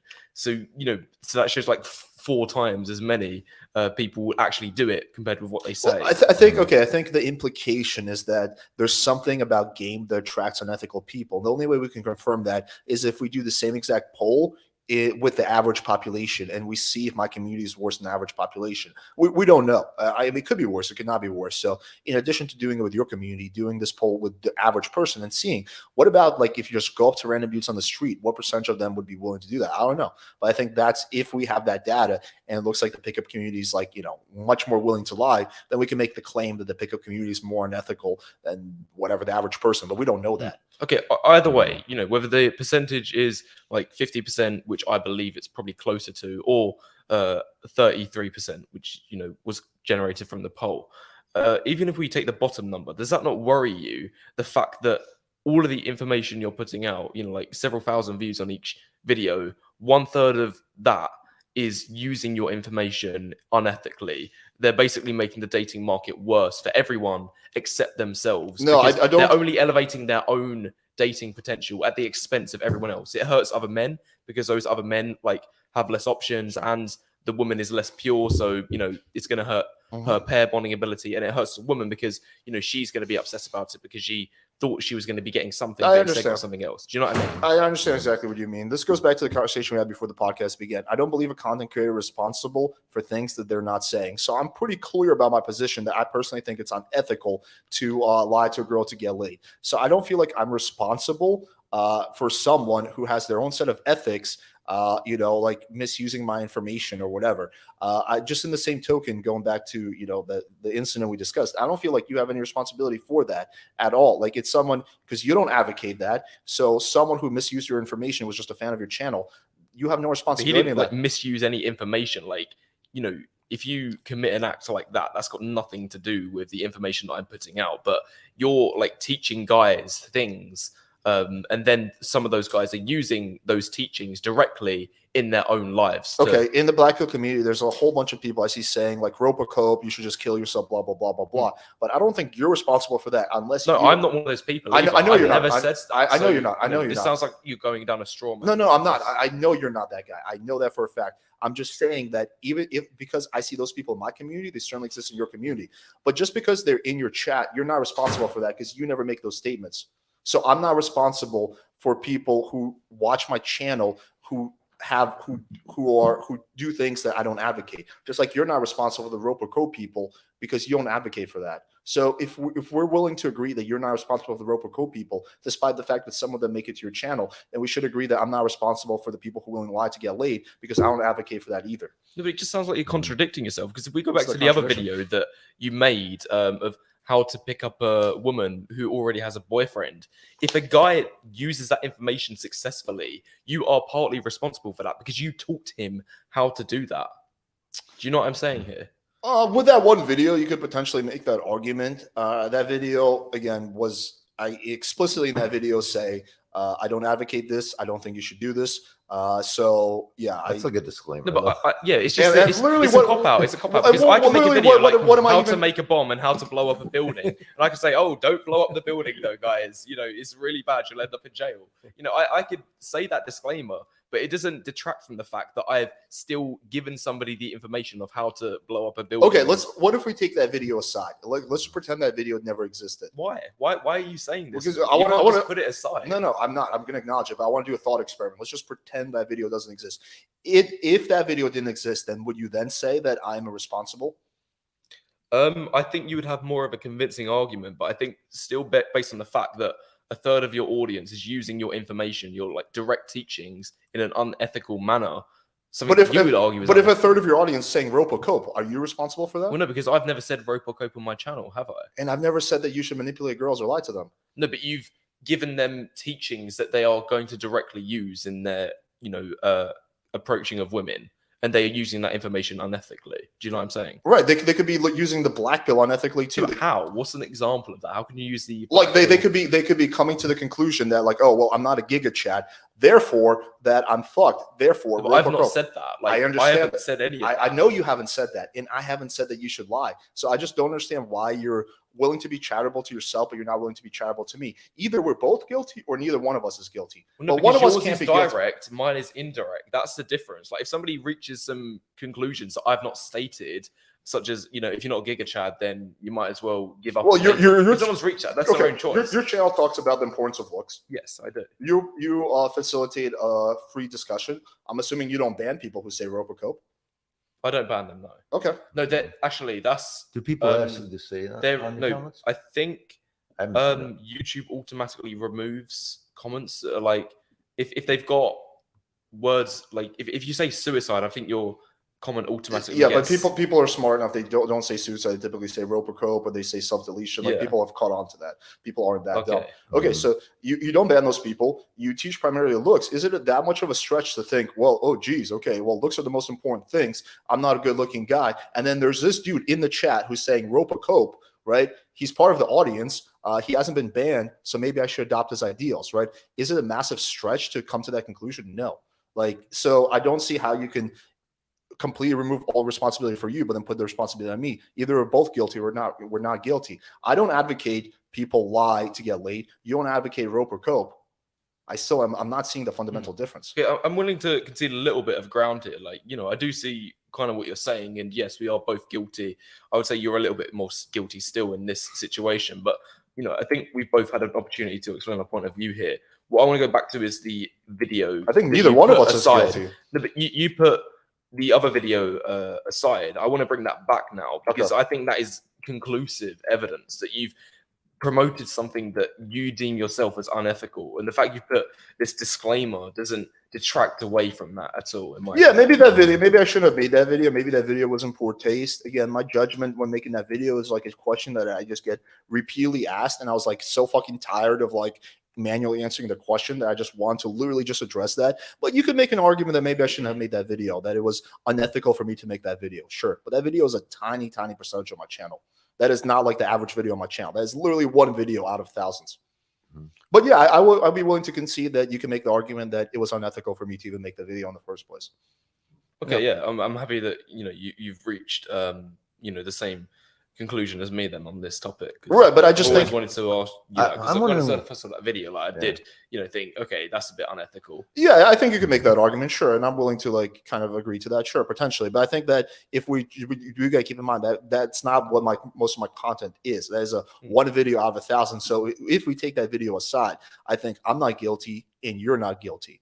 Like we're not responsible for the people that gravitate towards our shit, and if they like come to their own conclusions that are not based on us. If I'm saying lie to your girlfriend to get laid, then I'm responsible. If you're saying rope or cope, then you're responsible. If we're not saying that, then we're not responsible. Because there will always be, no matter how pure we are, no matter how explicit we are with our messaging or disclaimers, there will always be, if we get big enough, some crazy motherfucker who has no ethics that will gravitate towards our shit.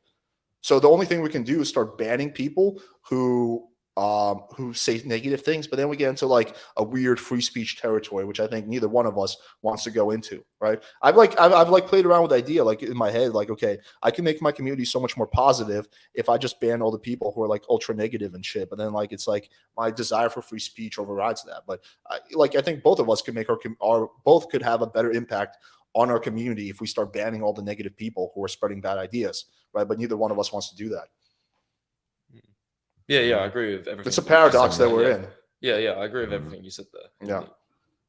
Well, You was about to say I something. was going to ask just in general what both your guys' opinions are. Is they probably differ as far as just kind of how getting enlisting more guys into kind of pickup artistry, how that either helps the dating market or hurts the dating market in general. And so as a whole. I would say it definitely hurts. Well, especially for the guys that are using your advice in terms of short-term dating, because that's always going to be monopolistic. Meanwhile, if a guy is using your dating advice to get a long-term relationship, that's always going to be monogamy, and that's not like a zero-sum game, which is taking like more than your more than like would be sustainable. Do you know what I'm saying? Because if every guy dated 5 women, then it's eventually going to be unsustainable, because the top 20% would dominate and the bottom 80% is left out. But if a person is using your dating advice just for monogamy, then that's eventually going to lead to like a one-to-one system across the board. No one's left out. Yeah, so I think you and I are going to have like a massive disagreement here. So I think first thing, short-term dating can be done ethically, by being upfront and honest with a girl. I think no one is hurt if the guy's very upfront and honest and blunt with a girl. I don't think anyone is hurt by that. The girl knows what she's getting into. The girl, no, I disagree right there. Sorry to chip in and jump straight away, but I think most of the time a woman doesn't know the full extent of this like psychological effects that going into short-term hookup culture can have on her. Like a lot of women, I think, have been sold this delusion by the feminist movement that they're empowered by engaging in short-term hookups with guys. But I think that's delusion, because most of these women end up in worse places, and it's only like 10 guys later they realize, actually, this is having a massive impact on my mental health now. I should stop doing this. Do you know what I'm saying? We disagree on that too. I think we should table that though, because it's going off topic, and let's just discuss that right after we get through this main debate. So in terms of like the pickup community having a positive negative effect, if we look at the populations, 50% men, 50% women, right? But so in theory, everyone should be in a relationship. Everyone should be okay. But in reality, vast majority of people are single, men and women. There's also a lot of women who are single who want to be in a relationship. So why, despite the fact that we have this 50-50 ratio, is the vast majority of the population not happy in their relationship or their sex life, right? Well, there's some kind of a mismatch that's going on. I think a big part of that mismatch is that a lot of guys don't know how to approach girls, have really bad social skills, and really don't know what they're doing. So they're not even playing the game. So if I take a guy who's socially awkward, who doesn't know how to talk to a girl, and improve his social skills, and he knows how to talk to a girl, and he can then get into a relationship with a girl based on the stuff that he's learned, that's a win for the guy, and that's a win for the girl. I think your analysis is wrong, because I would say that most guys are getting left out, not because they suck so bad, but it's because they can't get in the door in the first place, because the chads at the top 20% of men, and even more so like the top 10 or top 5% are just monopolizing. So there's nothing left at the end. Like, it's basically like a plate of food versus the crumbs left. Like the bottom 80% is fed the crumbs. Do you know what I'm saying? I just fundamentally disagree with this theory that like the 5% of the Giga Chad are hugging all the girls. I think there's more that I've heard this argument before. I think there's more than enough single girls who haven't had sex in a year or two. They're not fucking all these Giga Chads. I think it's a small percentage of girls. It's like the kind of the more extroverted party girls who have like pop-in Instagrams who are being fucked by these Chads, right? Who are more to some degree being monopolized by these Giga Chats. But that is a small segment of girls. The average girl who has a normal job, normal social circle, right, is not just going from chat to chat to chat. She's open for a relationship and she's looking for a guy. She just can't meet him because no guy, like, you know, every guy that she talks to is like super awkward. This is something like from interviewing girls on my channel. I see this all the time. Like, okay, you're single. Okay, why are you single? Oh, okay. Well, every guy I meet is like creepy or weird. Okay, well, tell me about the last guy you met. Okay, well, he sent me a dick pic, you know, after I gave him my number. It's like always shit like that. So yeah, I think that if guys improve their social skills, there would be a better match in the marketplace. So I just fundamentally reject this idea from like having interviewed all these girls that like there's these giga chats are like stealing all the girls. There's no girls left for the average guy. No, but even if, you know, it's only a small percentage of women that are actively dating these giga chads, like the other 80% is waiting on Chad. Like, you know, they're friend zoning the options that they have available right there and then, you know, the average guys, and they're just waiting on the Chads. You know, they're not in the dating market technically. Yeah, again, I disagree with that analysis. I think the girl's looking for a guy that she finds decently attractive, who makes her feel good, who has stability, who's funny, who's charismatic, and who's someone who can like make her laugh and seduce her. I don't think the average girl is just waiting for like a giga chat to come along and just like sitting there. Oh, I wonder when a giga chat is going to DM me. Yeah. Well, again, where are these guys meeting these women then? That's what I'm saying. If they can't get through the door because, you know, that OkCupid study said that 80% of men are not attractive to women. It's one of those things where how do they even get a date? Well, and then, you know, unless you're doing cold approach. Well, if we go off like, okay, if we take my audience, right, like there's a pretty good amount of my audience who's in like some type of a relationship, whether it's like kind of like a loose relationship, a tight relationship, but they have some girl that they're seeing. If I go off that, some of them met their girlfriend through work or school, right? That's a noticeable percentage. Some of them met through Tinder and some of them met at a bar, right? I would say it's like maybe 30, or 30, or maybe it's like maybe 50% Tinder, maybe like 20% work and school, and maybe 30% like at a bar or like during the daytime at a coffee shop. So they're meeting the girls all over the place, right? But again, like if we use myself as an example, when I was in college, I was going up and talking to girls over and over and over again. I was failing left and right. I could not even get a fat girl to bang me. That's how cringy my social skills were. And just because I had no idea what the fuck I was doing. Like my idea of like good game was getting really drunk so I could overcome my social anxiety, because I have really bad social anxiety. And then just saying like really cringy shit, like just being really like outrageous because I heard that women liked assholes, so I thought I should be mean to the girl. So like going up to a girl and being like, "Hey, that's a nice shirt you got on there," and you're negging her, right? Yeah, right. And it always led to the same reaction. The girls being like, "See you later, loser," right? And I was not confident. I didn't know how to move things forward. I didn't know how to even kiss the girl, right? So using myself, like once I learned social skills, then I was able to start getting girlfriends and I was able to start meeting girls because I stopped creeping girls out. In fact, instead of creeping girls out, I could actually seduce girls and turn them on. So like, I don't see why like that's any different. I think if every single guy in the United States learned game, I think the marketplace would be a lot better, if anything. And I also think more competitive, like because dating is a zero-sum game. If I'm getting options and I'm getting matches, they're matches that you're not getting. Like it's a zero-sum game because there's no abundance being created when I like go with a woman. If I date a woman and I take her off the market, she's gone. Like, right. She's now not an option for the next guy. You know, it's a zero. I agree with you. So if every single guy levels up their game by 2 points, nothing would change. Literally nothing.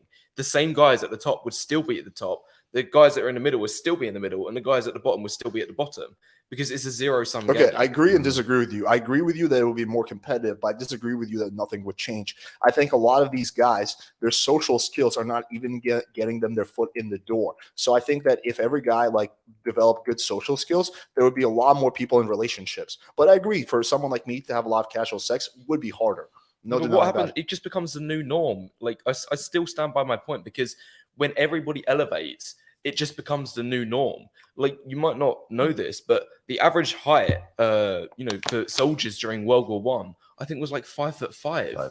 It was, and it was extremely rare for a guy to even be 5'10" or 5'11". Like that's 1% of guys. But now women are demanding guys that are 6 foot, which were basically non-existent 100 years ago. But that's the norm now. Like that's the top. I believe top 20% is 6 foot above. It's 11%. It's a small part. It's like 10 or 11. Okay, 11%. But now that's the demand.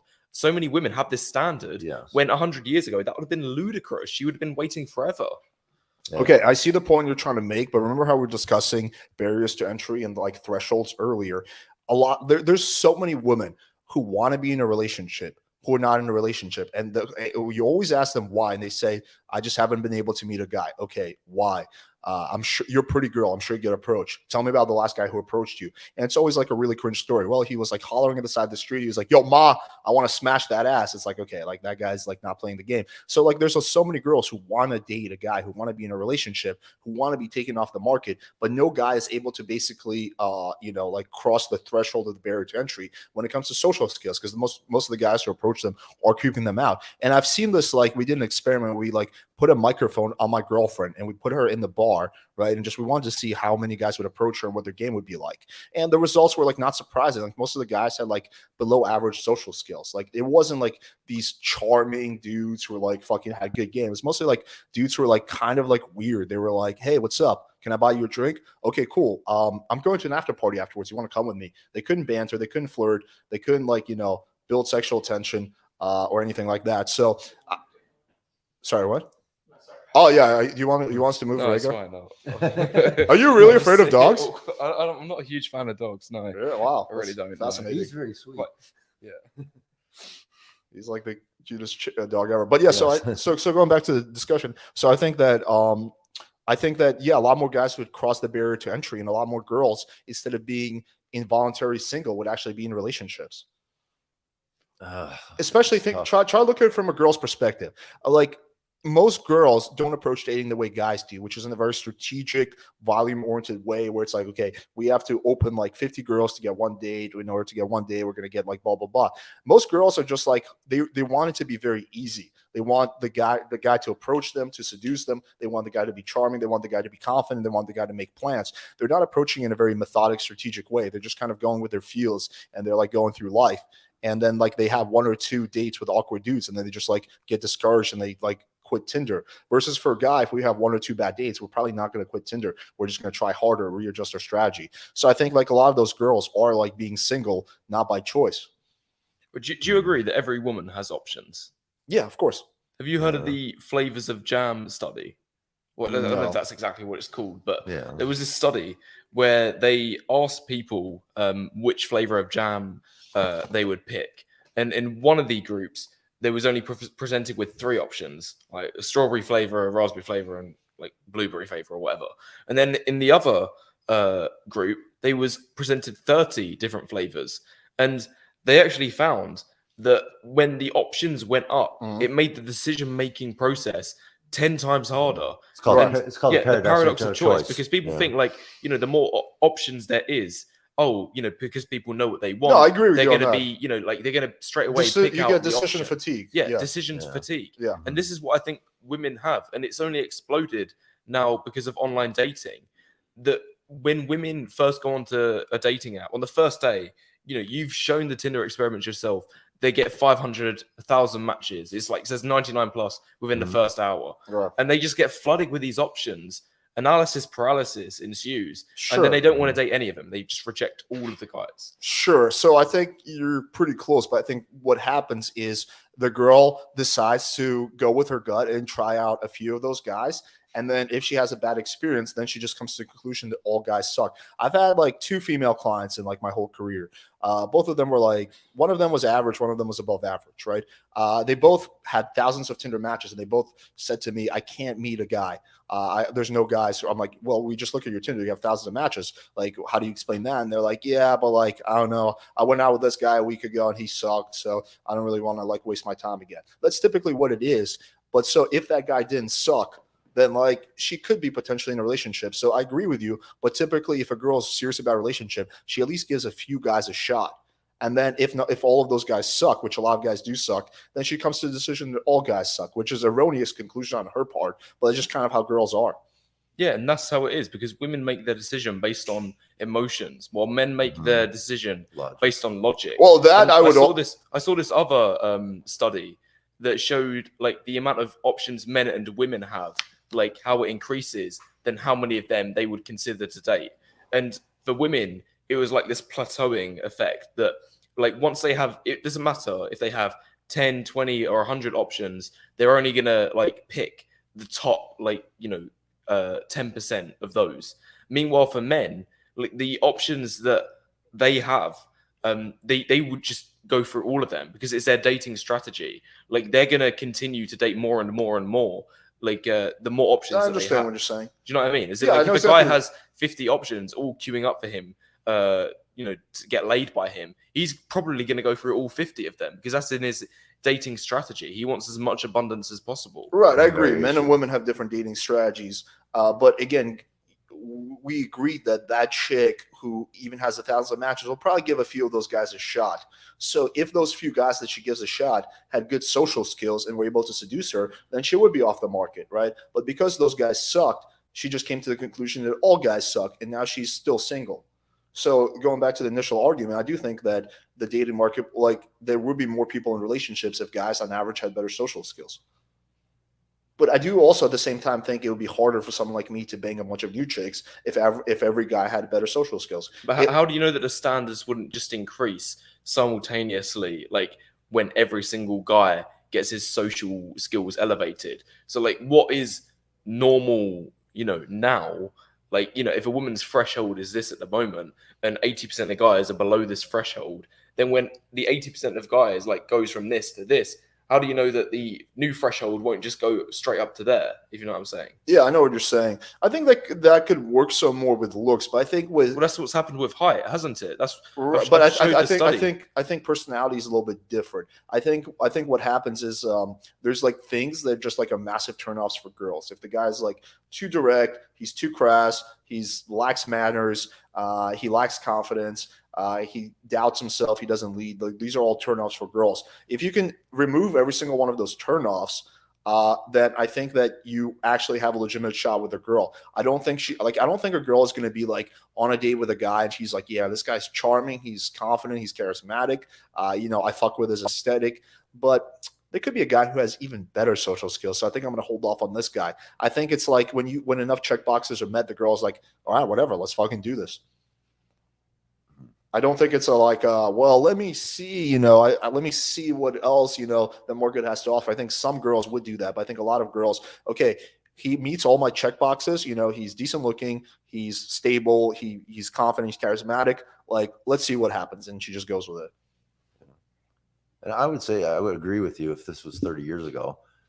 But again, now I'm saying that it's one of those things where I believe that when it comes to the dating apps or the non-dating apps, and you could say not a lot of women are on Instagram, but it could be Facebook, it could be TikTok even.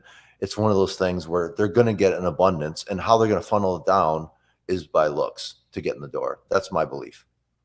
Okay, like even if we grant that conclusion, looks, she's still not going to want to date a guy who's socially awkward who creeps her out. So sure, but then you're making an assumption. I think most guys are average when it comes to social skills.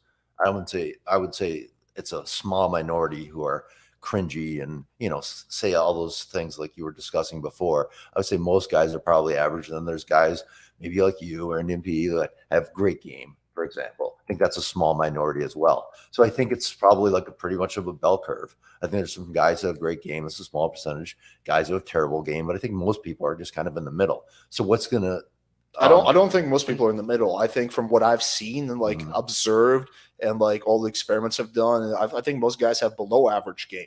I think most guys are like making several. I was saying social skills, not necessarily game. Okay, so I think most guys have below average social skills. Like there are, especially because people are spending so much time on their phone now. They don't really know how to socialize. They're kind of awkward. They lack confidence. They don't know how to really lead the interaction. So I would say that from what I've seen, most guys are below average. Women are even worse though when it comes to this. Like, if you've seen the openers that women use on Bumble, like some of them just even put a full stop. I agree with you. But women, they're complaining about guys with bad social skills. Sure, they have it equally as bad. It's not fair. I agree with you. It's not fair, but that's just kind of the reality. But yeah, women don't need to have good social skills. Yeah, because men mostly care about looks, but women do as well. And this is the second point that I was going to make, that you're saying these guys have bad social skills, and that's the reason why they're not getting their foot below in the door. Average, yeah. Yeah, below average. Sorry, below average social skills, and that's the reason why they're not getting their foot in the door. But as your recent Bumble experiment showed, this guy who had the worst game ever was so blue-pilled. the women still like that, and he was still, going along with it. He even got a few dates from it, like, whether they would have actually showed up or not, I don't know. They could have flaked, but a lot of them agreed to the date, even though his social skills was shocking. Yeah, well, we don't disagree on that. Remember the formula I get? It's a combination of SMV, game, and volume. So yes, if you are a good-looking guy, you can get away with way worse social skills. There's no denying that.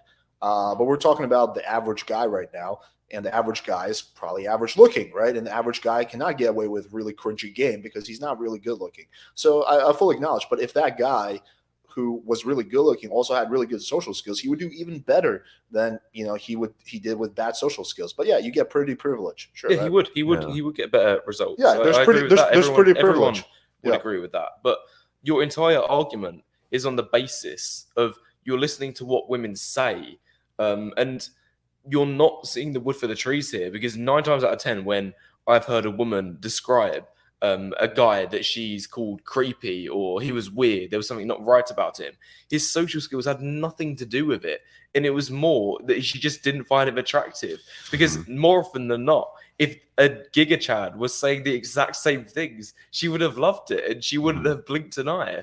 You're coming to an erroneous conclusion. I don't base my conclusions off what women say. There's actually a very small part. I mostly base it That's off what you said, wasn't it? You said that when women have told you about the guys that they went on dates with, they was like, "Oh, he was weird on the date," or, right. Like But that's only a small part of my conclusion. A large part of it is from what I observed. So we've been doing the speed date. Have you watched the speed dates that we've been doing? I've watched a couple. Yeah. 80 to 90% of the guys who go on the speed dates have dog shit social skills. Even the guys, some of them are good looking dudes, and they sit there and they're like, fuck. No one though. What do you I've like to seen do a for couple fun? of your episodes where you had like normie guys on there with, honestly, like a couple of women were pretty trashy, in my opinion. But I thought their game was decent. They were bantering with them and so on and so forth. Only I would say less than 10% of guys who go on my speed dating show actually have decent game. Most of them have below average game for what I've seen. Of course, okay, so again, just to clarify my position, of course, a guy who's really good looking has a lower barrier to entry and can get away with worse game. But I've also seen cases of really good-looking guys who have like really horrible social skills who also get rejected, right? So that does happen. But yes, it's easier for the good-looking guys. So if a good-looking guy and an average guy, they both have average social skills, the good-looking guy is more likely to get. Yes, there's no denying that. But that's not mutually exclusive with the fact that most guys have below-average social skills. Like 90% of guys don't perform well on the speed dates. It's a very small percentage of guys who do well. No, but I would say part of the reason for that is because in some of these speed dates I've watched, I've not watched all of them, but I've watched a few of them, the woman doesn't give them an opportunity or a platform for the guy to actually, show his confidence and show his social skills. Like, you made a video of that sub-5 guy who went on that e-date with Not So Erudite, and his game was atrocious. But that was partly because Not So Erudite wasn't giving him anything to work with. Like, she was just giving one-word answers. She was very bland. Sure, there was nothing there was no foundations at all that he could actually build upon. Meanwhile, contrast this to the e-date that Destiny had with Not So Erudite, and obviously, he's got a lot of status, and she's familiar with him.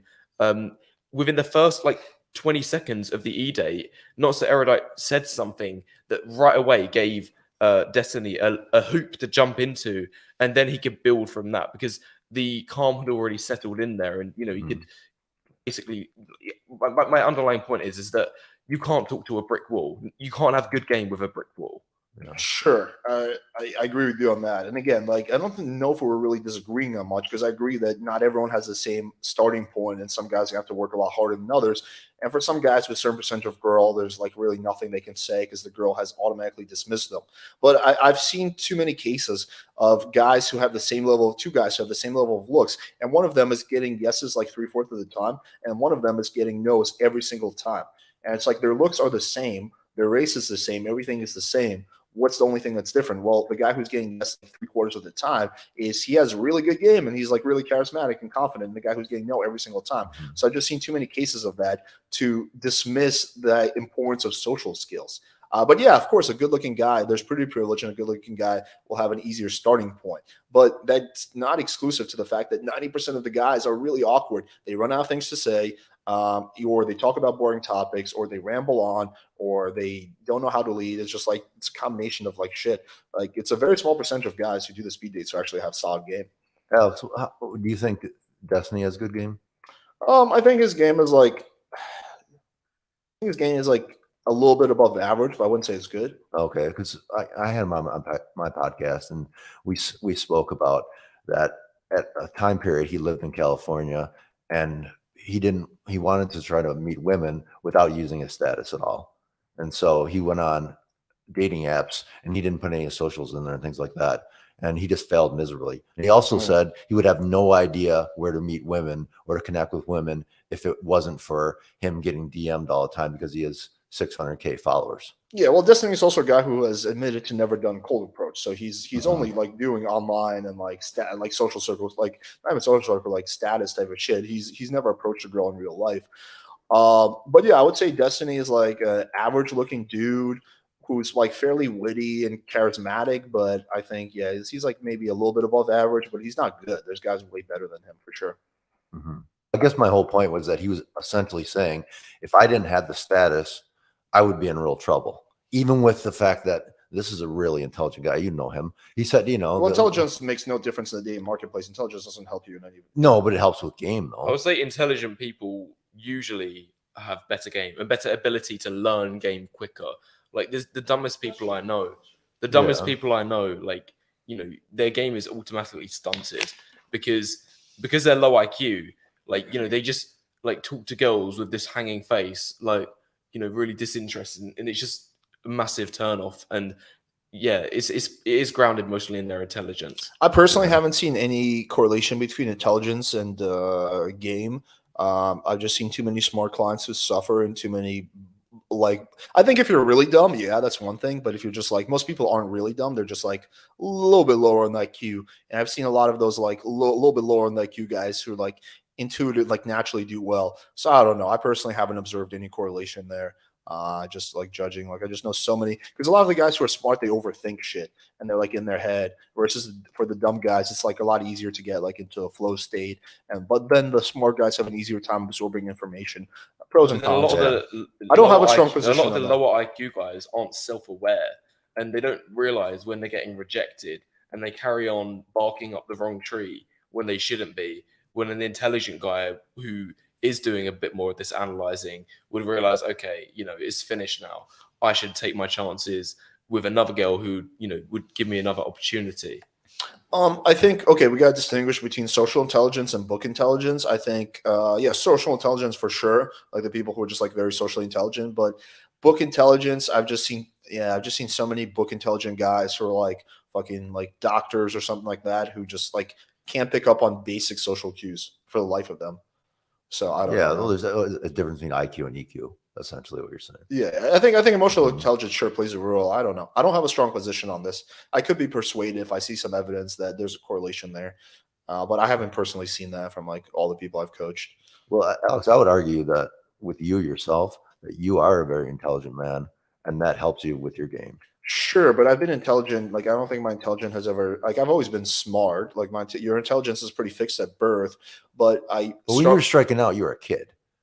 Do you know what I mean? Like, no, I was striking out up until I was like regularly taking L's until I was like 22, 23, 21, 22. I guess that's me. That's still a kid. Maybe, but I'm saying that for the last decade, you've done really well. But I think you probably grew into yourself and your confidence, and you put real effort into your game at that point, right? Well, I think my self-awareness massively increased, but my like IQ hasn't increased at all. It's been like pretty static since I was like a teenager. So I don't know. So what do you think the big difference was then between 20 and 24 then for you, for example? Well, it's just like I massively gained confidence, self-awareness, social intelligence. Yeah, because you had an higher IQ to begin with. The point I made is that like you can't change your IQ. Your IQ is fixed. Yes. But having a higher IQ gives you faster and more efficient potential to level up your social skills and game. You learn it quicker. You might be right. I don't have a strong position. Spent the last, I don't know how long you've been in this industry for, but like let's just say you've spent the last 5-6 years, like fine tuning your systems, making them like as highly efficient and what's the phrase? Like the increasing the conversion rate as much as possible. Yeah, I don't have a strong position on this. You might be right. I just personally have just seen a lot of guys who are really smart who are like who can't pick up on social cues for shit. But you might be right. There might be like definitely a correlation there. I don't know. I think so too, because like like all the best guys I've seen, right? They're like extremely smart. Like they have. Well, no. What about my old business partner? I mean, he is smart. You think Like he was so? fucking lazy, but he was very smart.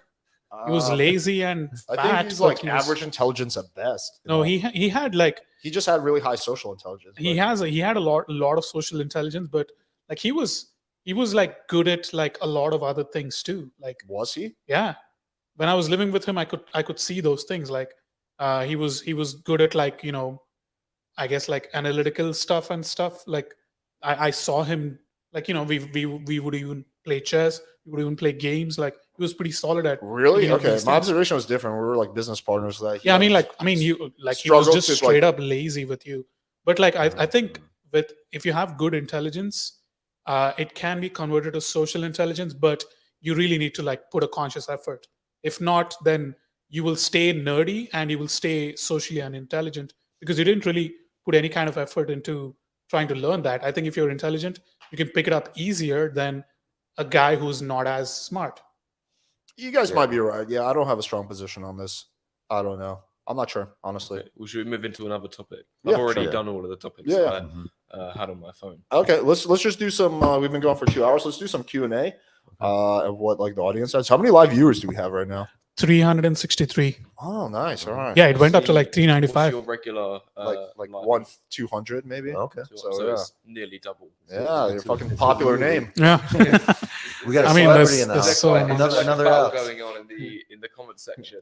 Yeah, there's always like trolls, a lot of trolls. No, because I would guess that there's going to be more black pillars from my Yeah, there's so channel many. who are, There's like new people I've never seen before. Yeah.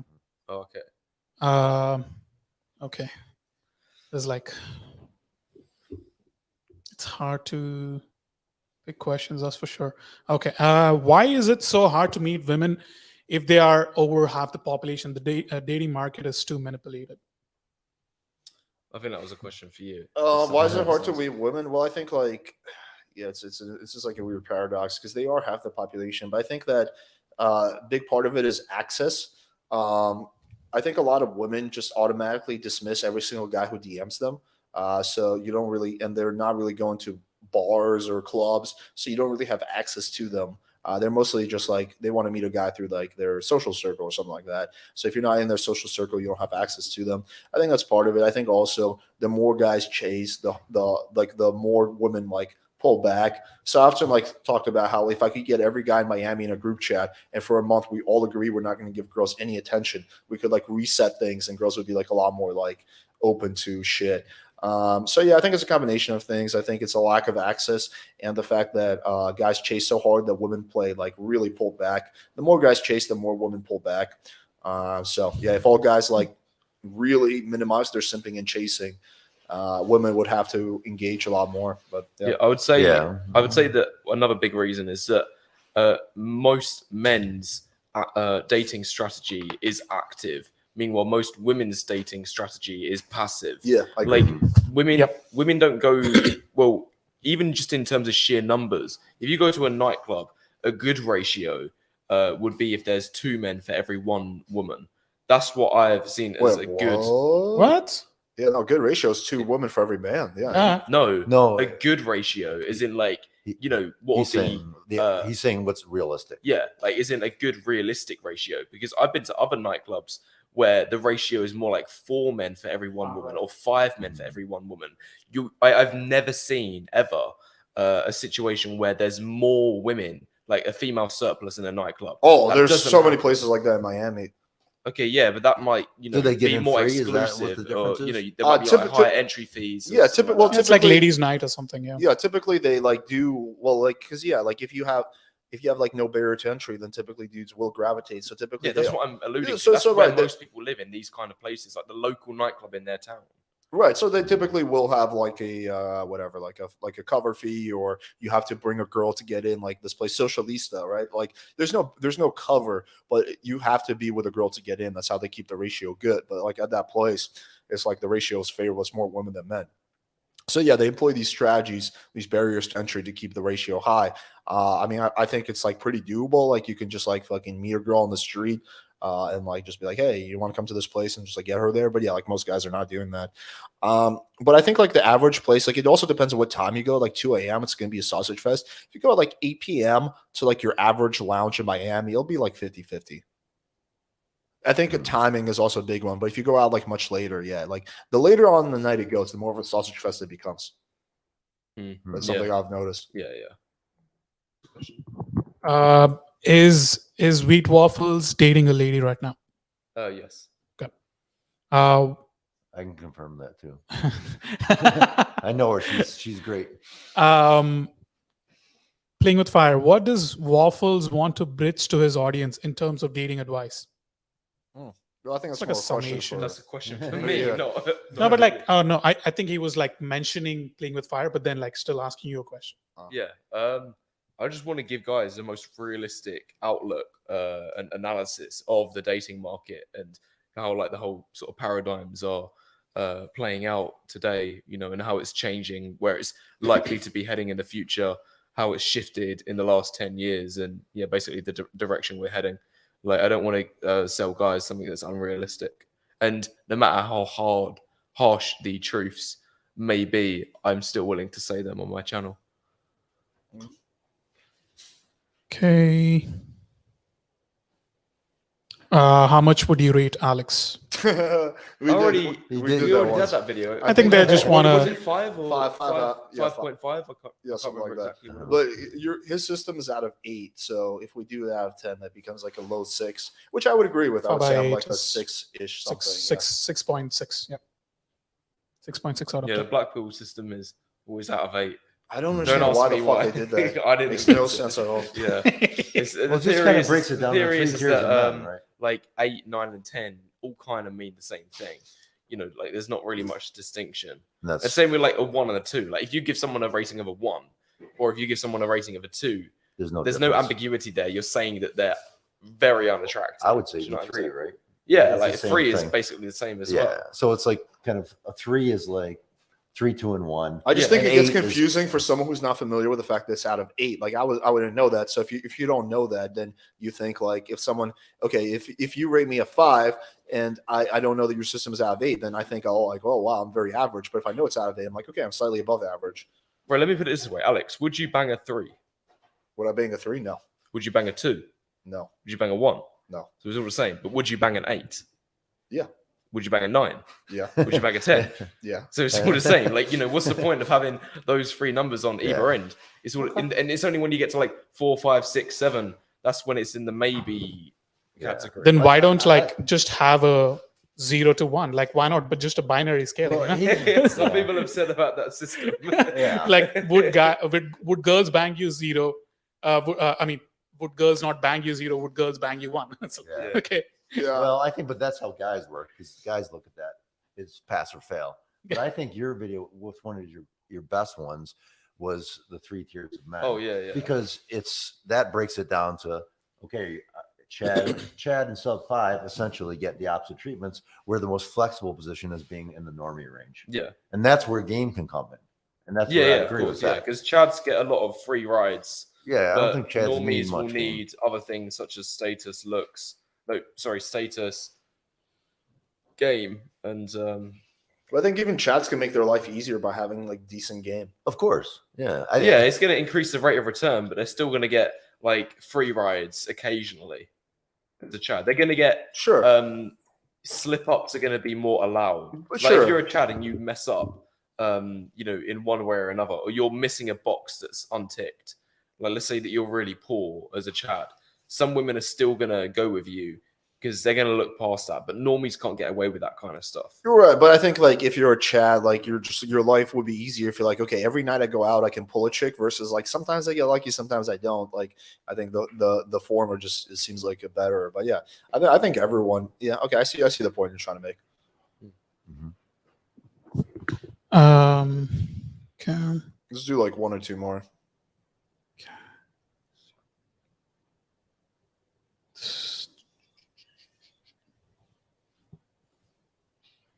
Okay.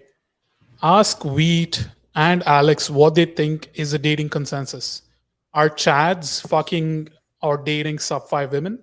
What does that mean? What does Wheat mean when he says Chad monopolizes the dating market? I think this is a discussion we just had. But Yeah, I have it's seen quite some chats who are self-explanatory. fucking sub 5 Yeah, oh women, my but they're God. the exception to the rule. Yeah. Yeah, Is it kind of self-explanatory when I say Chad's monopolizing the dating market? That they're taking the lion's share of the women, and those women aren't available to all the other men. Yeah, and like again, this That's goes back to what we were discussing earlier. I Yeah. disagree with that. I don't think they're hogging all the women. Like these chads are like fucking taking all the girls. PWF, what do you respect most about Wheat Waffles? Interesting question. I think the fact that I feel like he's good faith. He's fairly genuine. I think he's pretty consistent in his beliefs. He's open to debate, and he believes in free speech. Probably those 5 things. It's a good mix. Wheat Waffles, do you believe in being confident, charming, and dominant is enough to get girls? Alone, no, because if some like true sub 5, like some 2 out of 10 guy, thinks that's gonna push him over the edge, he's basically banking on a lottery ticket coming through. But for normies, any guys like who are like 5, 6, 7s, then obviously like that can push them over the edge. Like 8s is gonna get results irrespective of his confidence and charisma. Like he would get better results if he had confidence and charisma, but he's gonna still get results irrespective of that. Like I've seen some Chad who I know at uni who like he didn't even say a single word to a girl, and he just made out with this woman in the nightclub. In fact, that happens all the time. I mean, I've done that many Yeah, I've times. had Yeah. that happen too.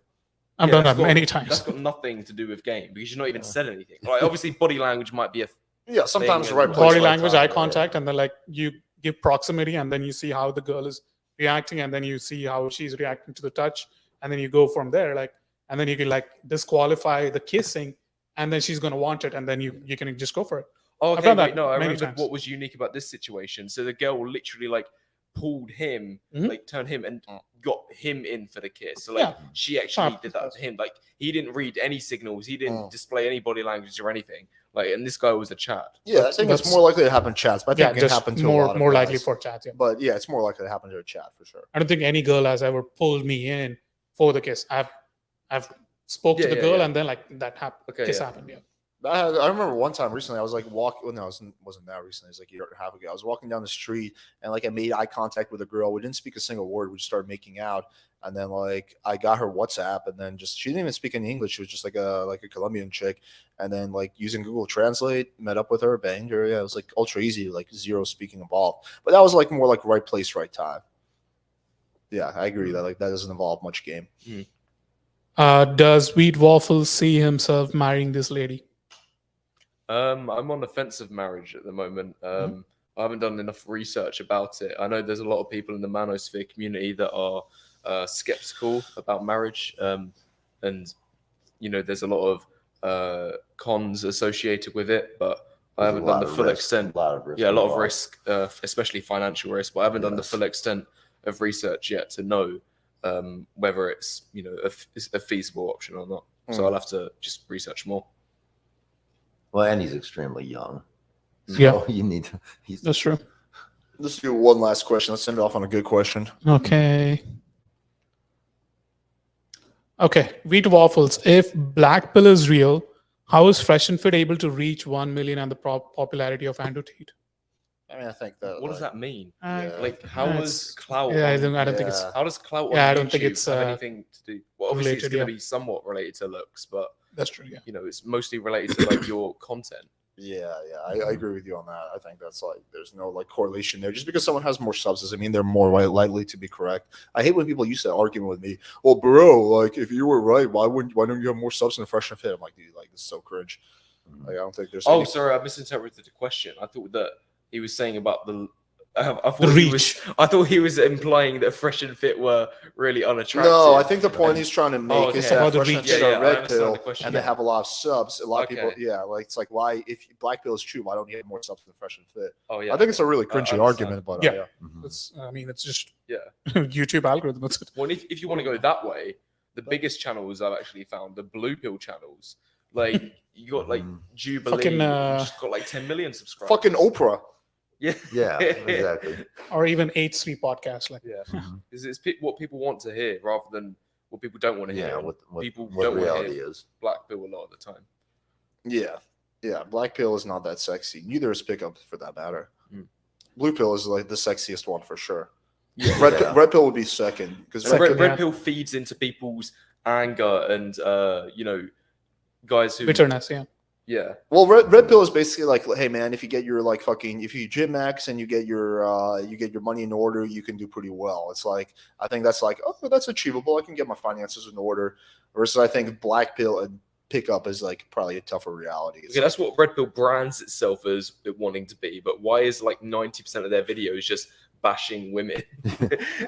oh yeah, because Yeah. that's I mean, this goes back to the DSM thing. It's just the shit that gets clicks. So I that mean, even Fresh and Fit, like their podcast is just bringing on a bunch of women to and bash then- them, yeah. Yeah, Yeah. so that they could just grill them. Well, and live on most air. of them are intoxicated, and they're definitely low quality. Well, I think yeah. Well, I agree with you that it's like it's a very low quality woman. I think it also it's so bizarre because people start to think that's what like every girl's like. It's like, dude, like the average Fresh and Fit girl is not the average girl. There's like That's a very big true. difference there. But yeah, I mean, I think that like there's a lot of, I call it like rage porn. There's a lot of dudes who like get off on like watching a girl. It's like this one chick cheated on me 4 years ago. I just want to see a girl get demolished. Yeah, Myron, put her in her place. Tell her she's a dumb bitch. Tell her she's for the streets. Yeah, tell her she's for the streets. They're like fucking like jerking off to it. Like, oh my god, he's gonna fucking kick her out. Yeah, that's pretty cringe. Let's do one more question. I want to. Okay. One last one. Weed Waffles. In one video, you mentioned that you were able to improve your dating life after discovering the Black Pill because Red Pill didn't get you results. Was it because you were going after women in your league? Out of my league. In your league. In your league, when No, you were no, when you no, were following no, Red that, Pill. that wasn't the factor. It was that I didn't have a clear picture. I actually explained how the Black Pill helped me in that video because when I was following the Red Pill, I wasn't given a clear picture and a clear path of like how my dating results would change. It was all kind of wishy-washy, no concrete answers in terms of how much work it was going to take, how long I would have to, do the things that they tell you to do, like the gym and whatever like that.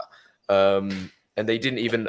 The other thing with Red Pill is that they focus on like the wrong things a lot of the time, and they don't. So they constantly big up like wealth and how you need I agree with you on that. income and status, and then they like brush aside like the basic things such as like just making sure your face is like reasonably attractive and you've got your style not looking like a complete clown and things like that. Yeah, those like one of the things I do like about, like I like the looks maxing shit. Like I wish, I mean it is from what I see a small part of the like the Black Pill like content, but yeah, like I like the looks maxing advice. I wish like the pickup community did more of that. Like I think I'm one of the few like pickup dudes who like talks about looks maxing. And I think the pickup community doesn't do itself any favors when they say things like looks don't matter or like if you just need a good game and like they so I also think the Red Pill community doesn't do itself any favors when they say like all you need to do is get your finances in order and the girl will come along. There's literally a dude I reacted to who said don't approach women, like all you have to do is just focus on yourself and the girls will come to you. I'm like, Jesus fucking Christ, like this is what we're fucking telling dudes. So yeah, I think the Black Pill community has a role to play. I just wish it was like a lot less toxic and it was just like more focused on like practical solutions and it wasn't like about like, like you're fucking your girlfriend's a prostitute, rope or cope. Like I wish it was like more of the community was like more reasonable and rational and focused on solutions. But as I said before, that's just a loud minority speaking. Yeah. Sure. I could grant you that. I mean, I'm just going off the shit I see in my chat and like, yeah, I see like pretty good amount of people who are just like that, like the toxic Black Pillar dudes. I don't know, man. Like I just, like I like shit that's like solutions oriented. I don't like shit that's like talking about the problems without talking about solutions. So as long as you're talking about the solutions, I think it's a good thing. But if you're just talking about the problem, that's when it's like, I would I don't think there's I would any add one more thing to that. Sorry, if I could go first. Go ahead. That solutions are important, but also with like time frames in mind. Because the one thing I really hated about the red pill community was that if I ever questioned, like, when am I going to see results? Like, how much longer is this going to take? They would just go like, "Stay on your grind, kid. Don't question it. Just keep on your." What's the one phrase that they say? stay on your purpose or whatever. Yeah. No. It's a quote that they always used to bring up. It's not stay on your purpose, but it's similar. Stay on your grind or something. Or It's no? like trust the process. Oh, trust the Trust the process. Yeah. So that's basically saying like just follow this thing for as long as it takes, and eventually you'll get there. We're not going to tell you when, but you will get there. We promise. I hated that phrase. Yeah, I get that. Yeah, like I don't like the selling people a dream shit or like false expectations, because if you give someone like a false expectation, they think it's going to take 2 months. In reality, it's going to take 2 years. Then like month 3, they're just going to quit. So you're not doing that person any favors long term, which is where like marketing comes in. It's a lot sexier to say 2 months than 2 years. Yeah, exactly. So yeah, like I don't like that shit. I don't like the false expectation setting and like all that. I see a lot of that, and like the red pill and the pickup community. Yeah, I've tried to like push back against that, but yeah, that's like, fortunately, I think this is the one thing that you and I will agree on is like most of the manosphere is LARPers and frauds. Well, it's a lot of undercutting, isn't it? Because if one YouTuber, if it starts off as realistic and they say it's going to take you 2 years to get to the end, Right. but then another YouTuber comes over and he undercuts him and says it's going to take 1 year, and then another YouTuber says it's going to take 6 months, and another YouTuber, it gets to the point like I've seen some titles. I've seen some titles. Yeah, it was like do these 3 things to change your dating life in 1 week. Yeah, Like, nobody's I going know, to change their dating life in 1 week. That's just not going to happen. Yeah, dude.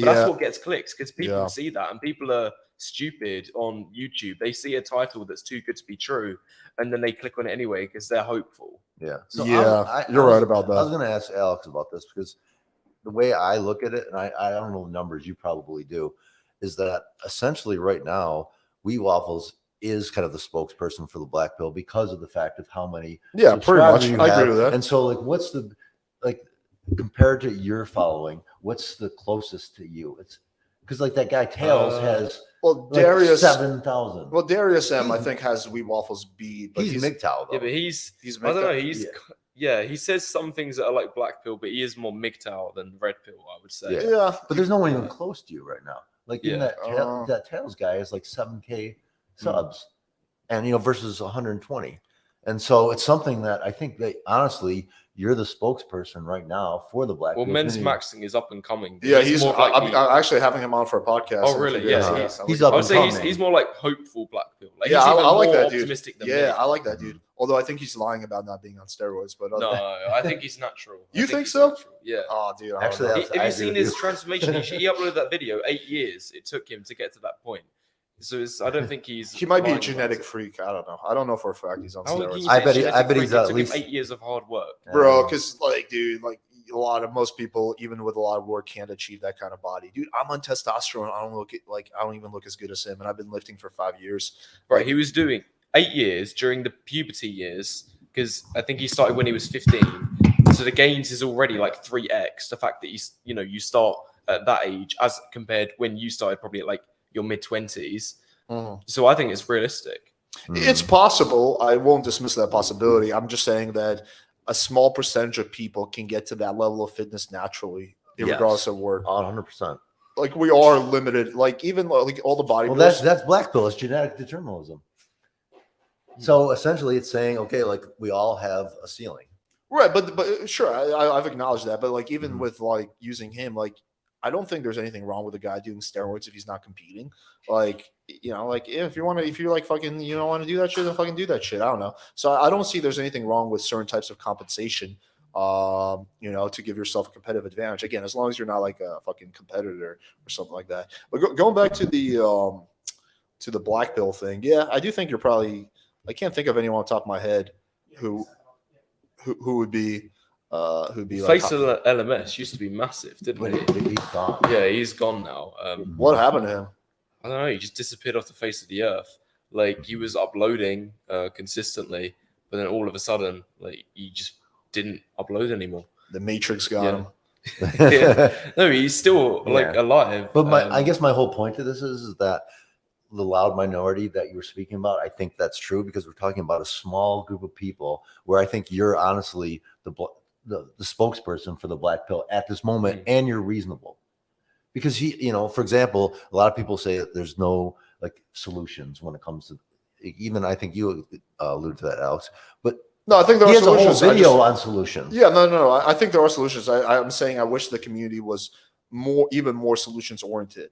Like I'm just a big believer in like, okay, here's the issue. Now, how do we solve the issue instead of just like complaining about the issue? So less like doom and gloom and more like solutions oriented. But yeah, I know you have videos on solutions and stuff like that. Yeah, I don't know. I'm trying to think of like if I can think of anyone who's like bigger. I can't off the top of my head. Well, there's no one that's bigger for sure, but I don't think there's anyone that's even close. Like what's men's maxing up? I know I think he's like on 30,000. 35. Like he's growing fast. Yeah, he's well, there's a big. Didn't you say there's a big demand in that space right now? So, yeah, there is. Black pill channels can grow pretty quickly if you're that way, and so, which is kind of interesting because I've working with Emily.